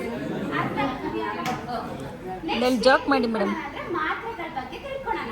ಯಾಕಂದ್ರೆ ಮನೆಗೆ ಹೋಗ್ಬಿಟ್ಟು ಏನೆಲ್ಲ ಮಿಸ್ಟೇಕ್ ಎಲ್ಲ ಮಾಡ್ಕೊಂಡ್ ಬರ್ತೀನಿ ಅಂತ ಹೇಳ್ತೀನಿ. ಮೊದಲಿಗೆ ಯಾಕೆ ಕೊಡ್ತೀವಿ ಈ ಮಾತ್ರೆಗಳು, ಏನ್ ಕೆಲಸ ಮಾಡ್ತವೆ ಅಂದ್ರೆ ನಿಮ್ಮ ರಕ್ತವನ್ನ ನೀರಿನ ತರ ತೆಳುವು ಮಾಡ್ಬಿಟ್ಟು ರಕ್ತ ಸಂಚಲನೆಗೆ ಸಹಾಯ ಆಗಲಿ ಅನ್ನೋದಕ್ಕೋಸ್ಕರ ನಾವು ಈ ಮಾತ್ರೆಗಳನ್ನ ಕೊಡ್ತೀವಿ ಅಲ್ವಾ. ಯಾಕೆ ಕೊಡ್ತೀವಿ? ಆಂಜಿಯೋಗ್ರಾಮ್ ಮಾಡಿದ್ರು ಕೊಡ್ತೀವಿ, ಇಲ್ಲ ಸ್ಟೆಂಟ್ ಹಾಕಿದ್ರಿಗೂ ಕೊಡ್ತೀವಿ. ಇವೆರಡು ಮಾಡಿಲ್ಲ ಹಾಗೆ ಚೆಕ್ ಮಾಡಿದ್ರು ಸಹ ಈ ಮಾತ್ರೆಗಳನ್ನ ಕೊಡ್ತೀವಿ. ಬ್ಲಡ್ ಥಿನ್ನರ್ ಮಾತ್ರೆಗಳಂತ ಹೇಳ್ತೀವಿ ಅಲ್ವಾ. ಈ ಮಾತ್ರೆ ತಗೊಳ್ಳೋರು ನೀವು ಯಾವುದೇ ಕಾರಣಕ್ಕೂ ನಿಲ್ಲಿಸಬಾರ್ದು. ನಾವೇನ್ ಮಾಡ್ತೀವಿ, ಮನೆಗೆ ಹೋಗ್ಬಿಟ್ಟು 1 ತಿಂಗಳು 2 ತಿಂಗಳು ಚೆನ್ನಾಗಿ ಮಾತ್ರೆಗಳು ತಗೊಂಡ್ಬಿಡ್ತೀವಿ. ಹುಷಾರಾಗ್ಬಿಟ್ಟಿರ್ತೀವಲ್ವಾ ಅಷ್ಟೊತ್ತಿಗೆ. ನಾನು ಹುಷಾರಾಗ್ಬಿಟ್ಟಿದ್ದೀನಿ, ಯಾಕೆ ಮಾತ್ರೆ ತಗೊಳ್ಬೇಕು, ಇಲ್ಲ ಅಕ್ಕಪಕ್ಕ ಮನೆಯಲ್ಲಿ ಏನೋ ಹೇಳ್ಬಿಟ್ರಿ ಈ ಮಾತ್ರೆ ತಿನ್ನೋದ್ರಿಂದ ಬೇರೆ ಕಾಯಿಲೆಗಳು ಬಂದ್ಬಿಡ್ತಾವ ಅಂದ್ಬಿಟ್ಟು ಮಾತ್ರೆಗಳನ್ನ ಅರ್ಧಕ್ಕೆ ನಿಲ್ಲಿಸ್ಬಿಡ್ತೀವಿ. ಮತ್ತೆ ಇಲ್ಲಿ ತೊಂದರೆ ಮಾಡ್ಕೊಂಡ್ ಬರ್ತೀವಿ. ಯಾರಾದ್ರೂ ನಿಲ್ಲಿಸ್ ಬಂದಿದ್ದೀರಾ? ನಿಲ್ಲಿಸ್ ಬಂದಿದ್ದೀರಲ್ವಾ? ನೀವು ನಿಲ್ಲಿಸ್ ಬಂದಿದ್ದೀರಾ? ನೋಡಿ ಇಲ್ಲೇ ನೋಡ್ಕೊಳ್ಳಿ. ಮತ್ತೆ ನಿಲ್ಲಿಸಿದ್ರೆ ಅಂದ್ರೆ ನಿಮಗಿನ್ನ ಜಾಸ್ತಿ ತೊಂದರೆಗಳಾಗಿ ಬರ್ತವೆ. ಸೊ ಇವೆಲ್ಲ ನಿಮ್ಮ ಜೀವ ಉಳಿಸುವಂತಹ ಮಾತ್ರೆಗಳಾಗಿರ್ತವೆ. ನೆಗಡಿ, ಕೆಮ್ಮು, ಜ್ವರ ಮಾತ್ರೆಗಳಲ್ಲ. ನಿಮ್ಮ ಡಾಕ್ಟರ್ ಯಾವಾಗೆಲ್ಲ ಹೇಳ್ತಾರೋ ಅವಾಗೆಲ್ಲ ಕರೆಕ್ಟ್ ಟೈಮ್ಗೆ ಕರೆಕ್ಟ್ ಡೋಸ್ ಮಾತ್ರೆಗಳನ್ನ ನೀವು ಕಂಟಿನ್ಯೂ ಮಾಡ್ಕೊಂಡ್ಲೇಬೇಕು. ಅದಲ್ಲದೆ ಮಾತ್ರೆಗಳನ್ನ ಜೊತೆ ತಗೊಂಡೋಗ್ಬೇಕು. ಮನೆಗೆ ಹೋಗ್ತೀವಿ, ಏನೋ ಎಮರ್ಜೆನ್ಸಿ ಕೆಲಸಗಳು ಬಂದ್ಬಿಡುತ್ತೆ, ಪಕ್ಕದವರಿಗೆ ಹೀಗೆ ಹೋಗ್ಬಿಟ್ಟು ಸಂಜೆ ಬಂದ್ಬಿಡೋಣ ಅಂತ ಹೋಗ್ಬಿಡ್ತೀವಿ ಅರ್ಜೆಂಟಿಗೆ ಅಲ್ವಾ. ಕಾರಣಾಂತರದಿಂದ ಆ ದಿನ ನಾವು ಮನೆಗೆ ಬರಕ್ ಆಗಲ್ಲ. ಮನೆಗೆ ಬರಕ್ ಆಗಿಲ್ಲ ಅಂದ್ರೆ ಏನಾಗುತ್ತೆ, ಮಾತ್ರೆ ಡೋಸಸ್ ಎಲ್ಲ ಮಿಸ್ ಆಗಿರುತ್ತೆ, ನೀವು ತಗೊಂಡೋಗಿರಲ್ಲ ಅಲ್ವಾ. ಸೊ ಅದಕ್ಕೋಸ್ಕರ ಎಲ್ಲೇ ಹೋಗಿ ಮಾತ್ರೆಗಳನ್ನ ಜೊತೆ ತಗೊಂಡೋಗಿ. ಒಂದಿನ ಬಿಟ್ಟರು 2 ದಿನ ಬಿಟ್ಟರು 1 ಡೋಸ್ ಬಿಟ್ಟರು ಮತ್ತೆ ಈ ಕಾಯಿಲೆಗಳು ನಿಮಗೆ ಕಾಣಿಸ್ಕೊಳ್ತವೆ. ಸೊ ಅದಕ್ಕೋಸ್ಕರ ಎಲ್ಲೇ ಹೋಗಿ ಮಾತ್ರೆಗಳನ್ನ ಜೊತೆ ತಗೊಂಡೋಗಿ. ಇನ್ನೊಂದು ಮೇನು ಡಿಸ್ಚಾರ್ಜ್ ಆಗೋ ಮುನ್ನ ಕೇಳ್ಕೊಂಡು ಹೋಗ್ಬೇಕು. ಏನಂತ, ಇದಕ್ಕೂ ಮುಂಚೆ ಏನಾದರೂ ನೀವು ಬೇರೆ ಕಾಯಿಲೆಗಳಿಗೆ ಮನೆಯಲ್ಲಿ ಮಾತ್ರೆಗಳು ತಗೊಳ್ತಿದ್ದೀರಾ, ಬಿಪಿಗೆ, ಶುಗರಿಗೆ, ಥೈರಾಯ್ಡ್ಗೆ, ಸ್ಟ್ರೋಕ್ಗೆ, ಯಾವುದೇ ಕಾಯಿಲೆಗಳಿಗೆ ಆಗಿರ್ಬೋದು, ಆ ಮಾತ್ರೆಗಳನ್ನ ನಾವು ಇವಾಗ ಇದ್ರ ಜೊತೆಗೆ ಕಂಟಿನ್ಯೂ ಮಾಡ್ಕೊಳ್ಬೇಕಾ ಬೇಡ ಅಂದ್ಬಿಟ್ಟು. ಯಾಕಂದ್ರೆ ಮನೆಗೆ ಹೋಗಿ ಕೇಳ್ಕೊಂತೀವಿ ಅಂದ್ರೆ ಯಾರು ಹೇಳಕ್ ಬರಲ್ಲ. ಒಂದ್ಸಲ ಎರಡ್ ಸಲ ಇಲ್ಲೇ ಕೇಳ್ಕೊಂಡೋಗಿ ಗೊತ್ತಾಗ್ತಿದೆ ನಿಮ್ಗೆ ಮತ್ತೊಪ್ಪಿಗೆ ಮಾತ್ರೆಗಳಂದ್ರೆ ಮಾತ್ರೆ ಮೇಲೆ ಬರ್ಕೊಂಡೋಗಿ, ಇದು ಬೆಳಿಗ್ಗೆ ತಗೊಂಡಿದ್ದು, ಮಧ್ಯಾಹ್ನ ತಗೊಂಡಿದ್ದು, ರಾತ್ರಿ ತಗೊಂಡೋಗ್ಬಿಟ್ಟು ಗೊಂದಲ ಮಾಡ್ಕೊಂಡು ಹೋಗ್ಬೇಡಿ. ನೀವು ಬ್ಲಡ್ ಕಿಲ್ಲರ್ ಮಾತ್ರೆಗಳಾಗಿರೋದ್ರಿಂದ ಕೆಲವೊಂದು ಕೆಲಸ ಮಾಡ್ಬೇಕಾದ್ರೆ ಸ್ವಲ್ಪ ಹುಷಾರಾಗಿರ್ಬೇಕು. ಏನ್ ಕೆಲಸ? ಚೂಪಾದ ವಸ್ತುವಿನಿಂದ ಏನಾದ್ರು ಮಾಡ್ತಿದ್ದೀರಾ, ತರಕಾರಿ ಕಟ್ ಮಾಡ್ತಿದ್ದೀರಾ, ಶೇವಿಂಗ್ ಮಾಡ್ತಿದ್ದೀರಾ, ಹುಡುಗರು ಕಟ್ ಮಾಡ್ತಿದ್ದೀರಾ, ಕತ್ತಿ ಚಾಕಿಯಿಂದ ಏನಾದ್ರು ಕೆಲಸ ಮಾಡ್ತಿದ್ದೀರಾ ಅಲ್ವಾಗ. ಯಾಕೆ ಹೇಳ್ತಿದ್ದೀನಿ ಅಂದ್ರೆ ನಮಗೆ ಗೊತ್ತಾಗದೆ ಕೊಯ್ಕೊಂಡು ಗಾಯ ಮಾಡ್ಕೊಂಡ್ವಿ ಅಂದ್ರೆ ನಮ್ಮ ರಕ್ತ ಬೇಗ ನಿಲ್ಲಲ್ಲ. ಯಾಕೆ ನಿಲ್ಲಲ್ಲ? Blood thinner. Very good. ಮಾತ್ರ ತೆಲು ಮಾಡಿರುತ್ತಲ್ವಾ, ಸೊ ಅದಕ್ಕೋಸ್ಕರ ನಿಲ್ಲಲ್ಲ. ಓಕೆ, ಅಕಸ್ಮಾತ್ ಗೊತ್ತಾಗಿಲ್ಲ ಮಾಡ್ಕೊಂಡಿದ್ದೀರಾ ಅಂತ ಮನೇಲಿ ಅಂದ್ಕೊಳ್ಳಿ. ಏನ್ ಮಾಡ್ತಿರ್ತೀರಾ? ಈ ಎಮರ್ಜೆನ್ಸಿ ರಕ್ತಸ್ರಾವ ಆಗ್ತಾನೆ ಇರ್ತೈತೆ. ಎಮರ್ಜೆನ್ಸಿ ಏನ್ ಹಚ್ಕೊತೀರಾ ಮನೇಲಿ? ಅರಿಶಿನ ಪುಡಿ ಹಚ್ಕೊಂತೀವ. ಫಸ್ಟ್ ಅರಿಶಿನ ಪುಡಿ ಹಚ್ಕೊಬೋದಾ? ಹಚ್ಕೊಬೋದು, ಕರೆಕ್ಟ್. ಎಂತ ಅರಿಶಿನ ಪುಡಿ ಹಚ್ಕೊಳ್ಬೇಕು? ಅದು ಮೇನ್ ಇಂಪಾರ್ಟೆಂಟ್. Home made. ನೀವೇ ಹೋಮ್ ಮೇಡ್ ಮನೇಲಿ ಮಾಡಿರುವಂತದ್ದು ಶುದ್ಧವಾದ ಅರಿಶಿನ ಹಚ್ಕೊಬೇಕು. ನಾವೇನ್ ಮಾಡ್ತೀವಿ? ಮಾಡಲ್ಲ. ಪ್ಯಾಕೆಟ್ ಅಲ್ಲಿ ಇರುತ್ತಲ್ಲ ಅದನ್ನ ಸುಡ್ಕೊಡ್ತೀವಿ ಗಾಯದ ಮೇಲೆ. ಪ್ಯಾಕೆಟ್ ಅಲ್ಲಿ ಇರುತ್ತೆ ಏನ್ ಮಿಕ್ಸ್ ಮಾಡಿರ್ತೀವಿ? ಮೈದಾ. ಕೆಮಿಕಲ್ ಅಲ್ವಾ?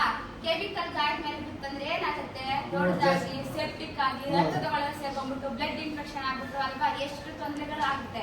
ಸೊ ಅದಕ್ಕೋಸ್ಕರ ನಿಮ್ಮ ಮನೇಲಿ ಇಲ್ಲ ಅರಿಶಿನ ಪುಡಿ ಅಂದ್ರೆ ಸಿಂಪಲ್ ಒಂದು ಒಳ್ಳೆ ಬಟ್ಟೆ ಹತ್ತಿ ತಗೊಂಡು ಆ ಜಾಗದಲ್ಲಿ ಬಿಗಿಯಾಗಿ ಒಂದ್ 10 ನಿಮಿಷ ಹಿಡಿದು ಇಟ್ಕೊಳ್ಳಿ.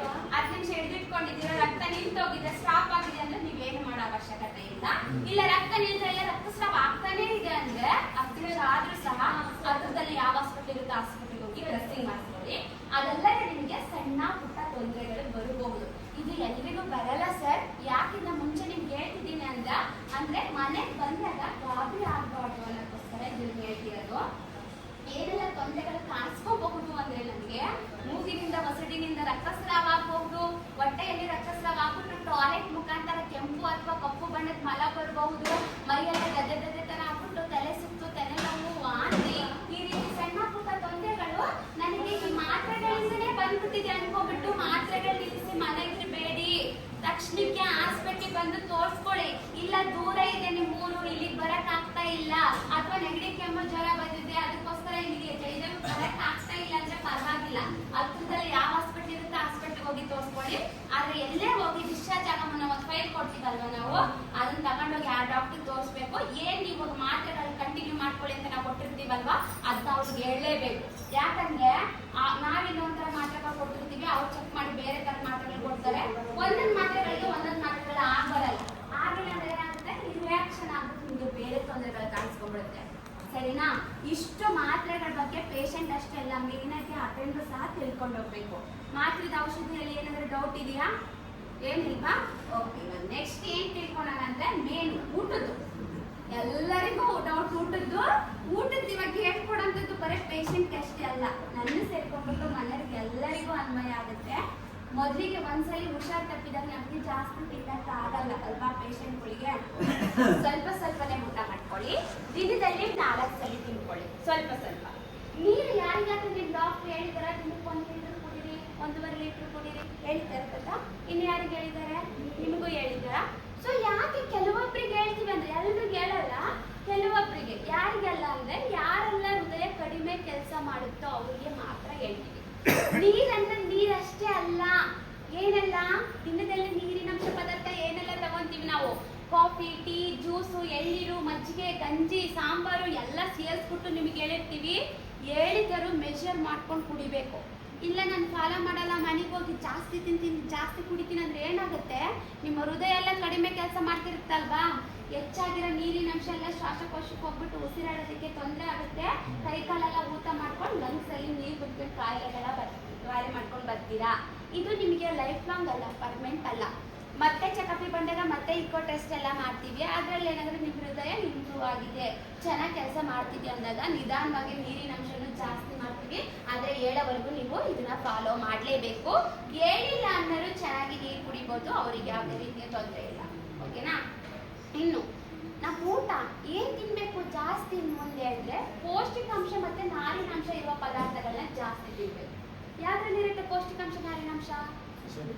ಸೊಪ್ಪು, ತರಕಾರಿ, ಕಾಳು, ಮೊಳಕೆ ಕಾಳು, ಹಣ್ಣುಗಳು, ಡ್ರೈ ಫ್ರೂಟ್ಸು, ಈ ಥರದ್ದು ಎಷ್ಟು ತಿನ್ಬೇಕಂದ್ರೆ ಊಟ ಮಾಡೋಕ್ಕೋಸ್ಕರ ಒಂದು ತಟ್ಟೆ ಇಟ್ಕೊಂಡಿದ್ದೀರಿ ಅಂದ್ರೆ ಅರ್ಧ ತಟ್ಟೆಯಷ್ಟು ಸೊಪ್ಪು, ತರಕಾರಿ, ಕಾಳು, ಮೊಳಕೆ ಕಾಳು, ಹಣ್ಣುಗಳಿರ್ಬೇಕು. ಇನ್ನು ಅರ್ಧ ತಟ್ಟೆಯಷ್ಟು ನೀವೇನ್ ತಿಂದಿರ ಮುದ್ದೆ, ಅನ್ನ, ಚಪಾತಿ, ರೊಟ್ಟಿ ತಿನ್ಕೋಬಹುದು.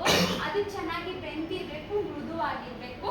ಸೀಸನ್ ಅಲ್ಲಿ ಸಿಗುವಂತಹ ತರಕಾರಿ, ಹಣ್ಣುಗಳನ್ನ ಚೆನ್ನಾಗಿ ತಿನ್ಕೊಳ್ಬೇಕು. ಶುಗರ್ ಪೇಷಂಟ್ಸ್ ಯಾರಾದ್ರೂ ಇದ್ದೀರಾ? ಓಕೆ, ನೀವೆಲ್ಲರೂ ನಾನು ಹೇಳ್ಬಿಟ್ಟಿದ್ದೀನಿ ಅಂದ್ಬಿಟ್ಟು ಮಾವಿನ ಕಾಲ ಎಲ್ಲರೂ ಮಾವಿನ ತರ್ಸ್ಕೊಂಡು ತಿನ್ಬೇಡಿ. ಶುಗರ್ ಇರೋರು ಸ್ವೀಟ್ ಹಣ್ಣುಗಳನ್ನ, ಸಿಹಿ ಹಣ್ಣುಗಳು ತಿನ್ನಂಗಿಲ್ಲ. ನೀವು ತಿನ್ಬೋದು. ಎಂತ ಹಣ್ಣುಗಳನ್ನ ತಿನ್ಬೇಕು ಅಂದ್ರೆ ನಮ್ಮ ಬಾಡಿಗೆ ಬೇಕಾಗಿ, ನಮ್ಮ ದೇಹಕ್ಕೆ ಬೇಕಾಗಿರುವಂತ ಹಣ್ಣುಗಳು ಯಾವುವು? ಏಲಕ್ಕಿ ಬಾಳೆಹಣ್ಣು, ಪಪ್ಪಾಯ, ದಾಳಿಂಬೆ, ಡ್ರಾಗನ್ನು, ಚಿಪ್ಪೆಕಾಯಿ, ಆರೆಂಜು, ನೇರಳೆ, ಮೂಸಂಬಿ ತಿನ್ಕೊಬೋದು. ಎಷ್ಟು ತಿನ್ಬೇಕು?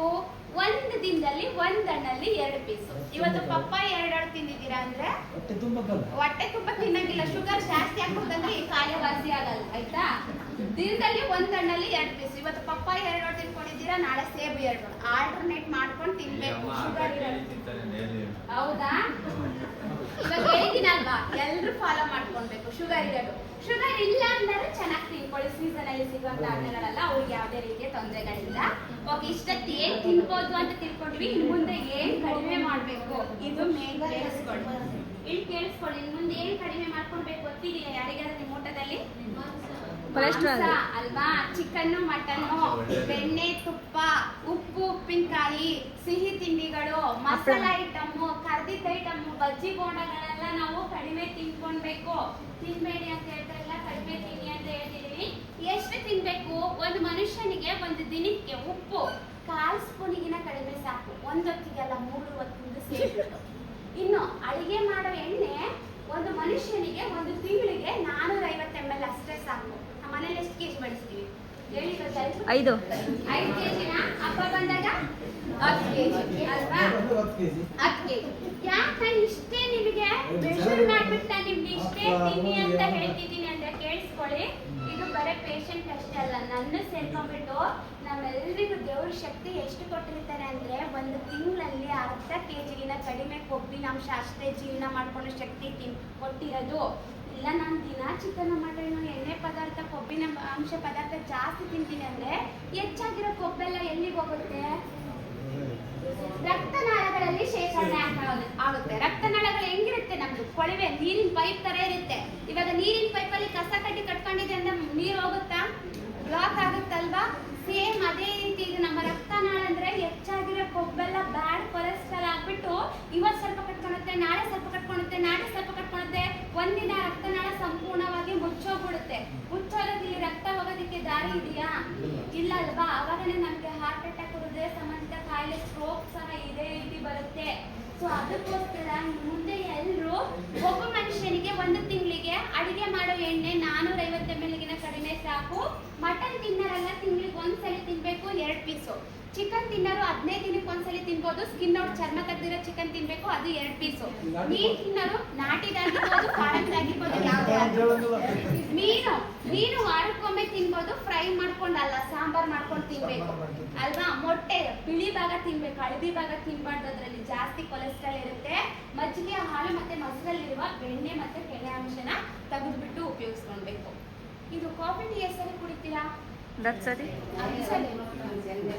ಸಂಜೆ ತಗೊಂಡು ಕುಡಿತೀರಾ? ಕೇಳಿಸ್ಕೊಳ್ಳಿ, ಗಂಟೆಗೊಂದ್ಸಲ.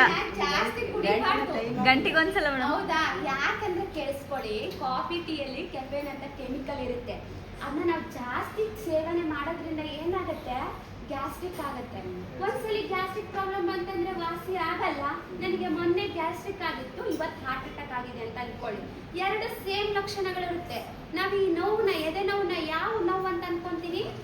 ಯಾವ ಕಾಯಿಲೆ? ಗ್ಯಾಸ್ಟ್ರಿಕ್ ಅಂತ ಅನ್ಕೊಂಡ್ಬಿಟ್ಟು 2 ಮಿಕ್ಸ್ ಮಾಡ್ಕೊಂಡ್ಬಿಟ್ಟು ಲೇಟ್ ಆಗಿ ಸೀರಿಯಸ್ ಮಾಡ್ಕೊಂಡು ಹಾಸ್ಪಿಟ್ಲಿಗೆ ಬರ್ತೀವಿ. ಸೊ ಅದಕ್ಕೋಸ್ಕರ ಕಾಫಿ ಟೀನ ಜಾಸ್ತಿ ಕುಡಿದ್ರೆ ನಮ್ಗೆ ಊಟ ಮಾಡಕ್ಕೂ ಆಗಲ್ಲ. ಅದಕ್ಕೋಸ್ಕರ ಸ್ವಲ್ಪನೇ ಕುಡಿರಿ. ಎಷ್ಟು? ದಿನಕ್ಕೆ ಒಂದ್ಸಲ ಅಲ್ಲ, 2 ಸಲ ಕುಡಿಬೋದು. ಅದು 100-200 ml ಅಲ್ಲ, 50 ml ಗಿಂತ ಕಡಿಮೆ ಇರಬೇಕು. ಕಾಫಿ 2 ಸಲ, ಟೀ 2 ಸಲ ಅಲ್ಲ, ಯಾವ ಕುಡಿತೀರ ಅದು ದಿನದಲ್ಲಿ 1ರಲ್ಲಿ 2 ಸಲ. ಅರ್ಥ ಆಯ್ತಾ? ಇಷ್ಟು ಊಟದಲ್ಲಿ ಬದಲಾವಣೆ ಪೇಷಂಟ್ ಅಷ್ಟೇ ಅಲ್ಲ, ನಾವೆಲ್ಲರೂ ಮಾಡ್ಕೊಳ್ಬೇಕು. ಶುಗರ್ ಇರೋರು ಇನ್ನೊಂದು ಮಿಸ್ಟೇಕ್ ಮಾಡ್ತೀರಾ ಕೇಳಿ. ಶುಗರ್ ಇರೋರು ಏನ್ ಮಾಡ್ತೀರಿ, ಸಕ್ಕರೆ ತಿನ್ಬಾರ್ದು ಬೆಲ್ಲ ತಿನ್ಬೋದು ಅಂದ್ಬಿಟ್ಟು ಬೆಲ್ಲದ ಕಾಫಿ ಮಾಡ್ಕೊಂಡು ತಿಂತೀವಿ. ಬೆಲ್ಲ ಸಹ ತಿನ್ನಂಗಿಲ್ಲ. ನೋಡಿ ನಿಮ್ ಶುಗರ್ ಎಷ್ಟು ಕಂಟ್ರೋಲ್ ಆಗಿರುತ್ತೋ ಅಷ್ಟು ನಿಮಗೆ ಒಳ್ಳೇದು. ಆರ್ಗ್ಯಾನಿಕ್ ಬೆಲ್ಲ ಉಪಯೋಗಿಸೋದು ಯಾವುದು ಉಪಯೋಗಿಸಂಗಿಲ್ಲ, ಶುಗರ್ ಲೆಸ್ಸೇ ತಗೊಳ್ಬೇಕು, ಶುಗರ್ ಇರೋ. ಅರ್ಥ ಆಯ್ತಾ? ಇನ್ನೇನಾದ್ರೂ ಡೌಟ್ ಆಯ್ತಾ? ಏನಿಲ್ಲ. ಇವಾಗ ವೆಜಿಟೇಬಲ್ಸ್ ಎಲ್ಲ ತಿನ್ಬೋದು. ಕ್ಯಾರೆಟ್ ಬೀಟ್ರೂಟ್ ಸ್ವಲ್ಪ ಕಡಿಮೆ ಮಾಡ್ಕೊಳ್ಳಿ, ಮೂಲಂಗಿನ ವಾರಕ್ಕೊಮ್ಮೆ ತಿನ್ಬೋದು. ಯಾಕಂದ್ರೆ ಪಪ್ಪಾಯ ನಾರಿನಂಶ ಇರುತ್ತೆ, ತಿನ್ಕೊಬೋದು. ಮ್ಯಾಮ್ ಬದನೆಕಾಯಿ ಬದನೆಕಾಯಿ ಎಲ್ಲ ತರಕಾರಿಗಳನ್ನ ತಿನ್ನಿ, ಒಂದೇ ದಿನ ತಿನ್ಬಾರ್ದು, ಆಲ್ಟರ್ನೇಟ್ ಮಾಡ್ಕೊಂಡು ತಿನ್ಕೊಬೇಕು. ಇವಾಗ ಮೇನ್ ಕೇಳಿಸ್ಕೊಳ್ಳಿ, ಹಾರ್ಟ್ ಅಟ್ಯಾಕ್ ಆಗಿದೆ ಅಂದ್ಬಿಟ್ಟು ನಮ್ಗೆ ಹೆಂಗ್ ಗೊತ್ತಾಗುತ್ತೆ ಮನೆಯಲ್ಲಿ?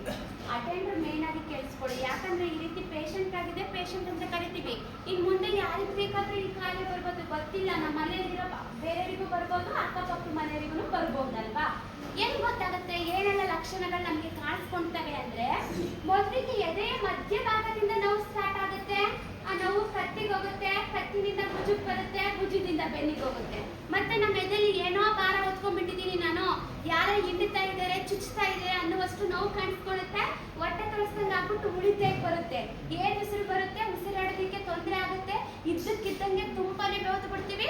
ನಮಗೆ ಅನ್ಸುತ್ತೆ ನಮ್ಮ ಎದೆ ಬಡಿತ ಜಾಸ್ತಿ ಆಗ್ತಿದೆ ಅಂದ್ಬಿಟ್ಟು ಹೊಟ್ಟೆಯಿಂದ ಎದೆ ಹತ್ರ ಉರಿ ತರ ಅನ್ಸುತ್ತೆ. ಮತ್ತೆ ಒಬ್ಬೊಬ್ಬರಿಗೆ ಸಡನ್ ಆಗಿ ತುಂಬಾ ಬೆವತು ಬಿಟ್ಟು ಅಲ್ಲೇ ತಲೆ ತಿರುಗಿ ಬಿದ್ಬಿಡ್ತೀವಿ. ಈ ರೀತಿ ತೊಂದರೆ ಕಾಣಿಸ್ಕೊಂಡಾಗ ನಾವು ಸ್ಟಾರ್ಟಿಂಗ್ ಅಲ್ಲಿ ಏನ್ ಅನ್ಕೊಂತೀವಿ, ಗ್ಯಾಸ್ಟ್ರಿಕ್ ಆಗ್ಬಿಟ್ಟಿದೆ ಅಂದ್ಬಿಟ್ಟು ಗ್ಯಾಸ್ಟ್ರಿಕ್ ಮಾತ್ರೆ ತರಿಸ್ಕೊಂಡು ತಿನ್ನೋದು ಅಲ್ವಾ, ಬಿಸಿನೀರ್ ಮಾಡ್ಕೊಂಡು ಕುಡಿಯೋದು, ಈನೋ ಮಾಡ್ಕೊಂಡು ಕುಡಿಯೋದೆಲ್ಲ ಮಾಡ್ತೀರಾ. ಅವಾಗ ಮಾತ್ರ ಈ ಲಕ್ಷಣಗಳು ಸ್ವಲ್ಪ ಕಡಿಮೆ ಆಗಿರುತ್ತೆ.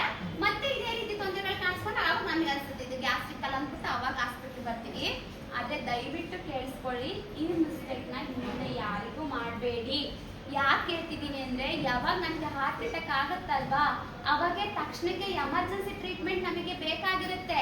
ಇಲ್ಲ ನೆಗ್ಲೆಕ್ಟ್ ಮಾಡ್ಕೊಂಡಿವಿ ಅಂದ್ರೆ ಏನಾಗುತ್ತೆ, ನಮ್ಮ ಜೀವಕ್ಕೇನೆ ಅಪಾಯ ಆಗುತ್ತೆ.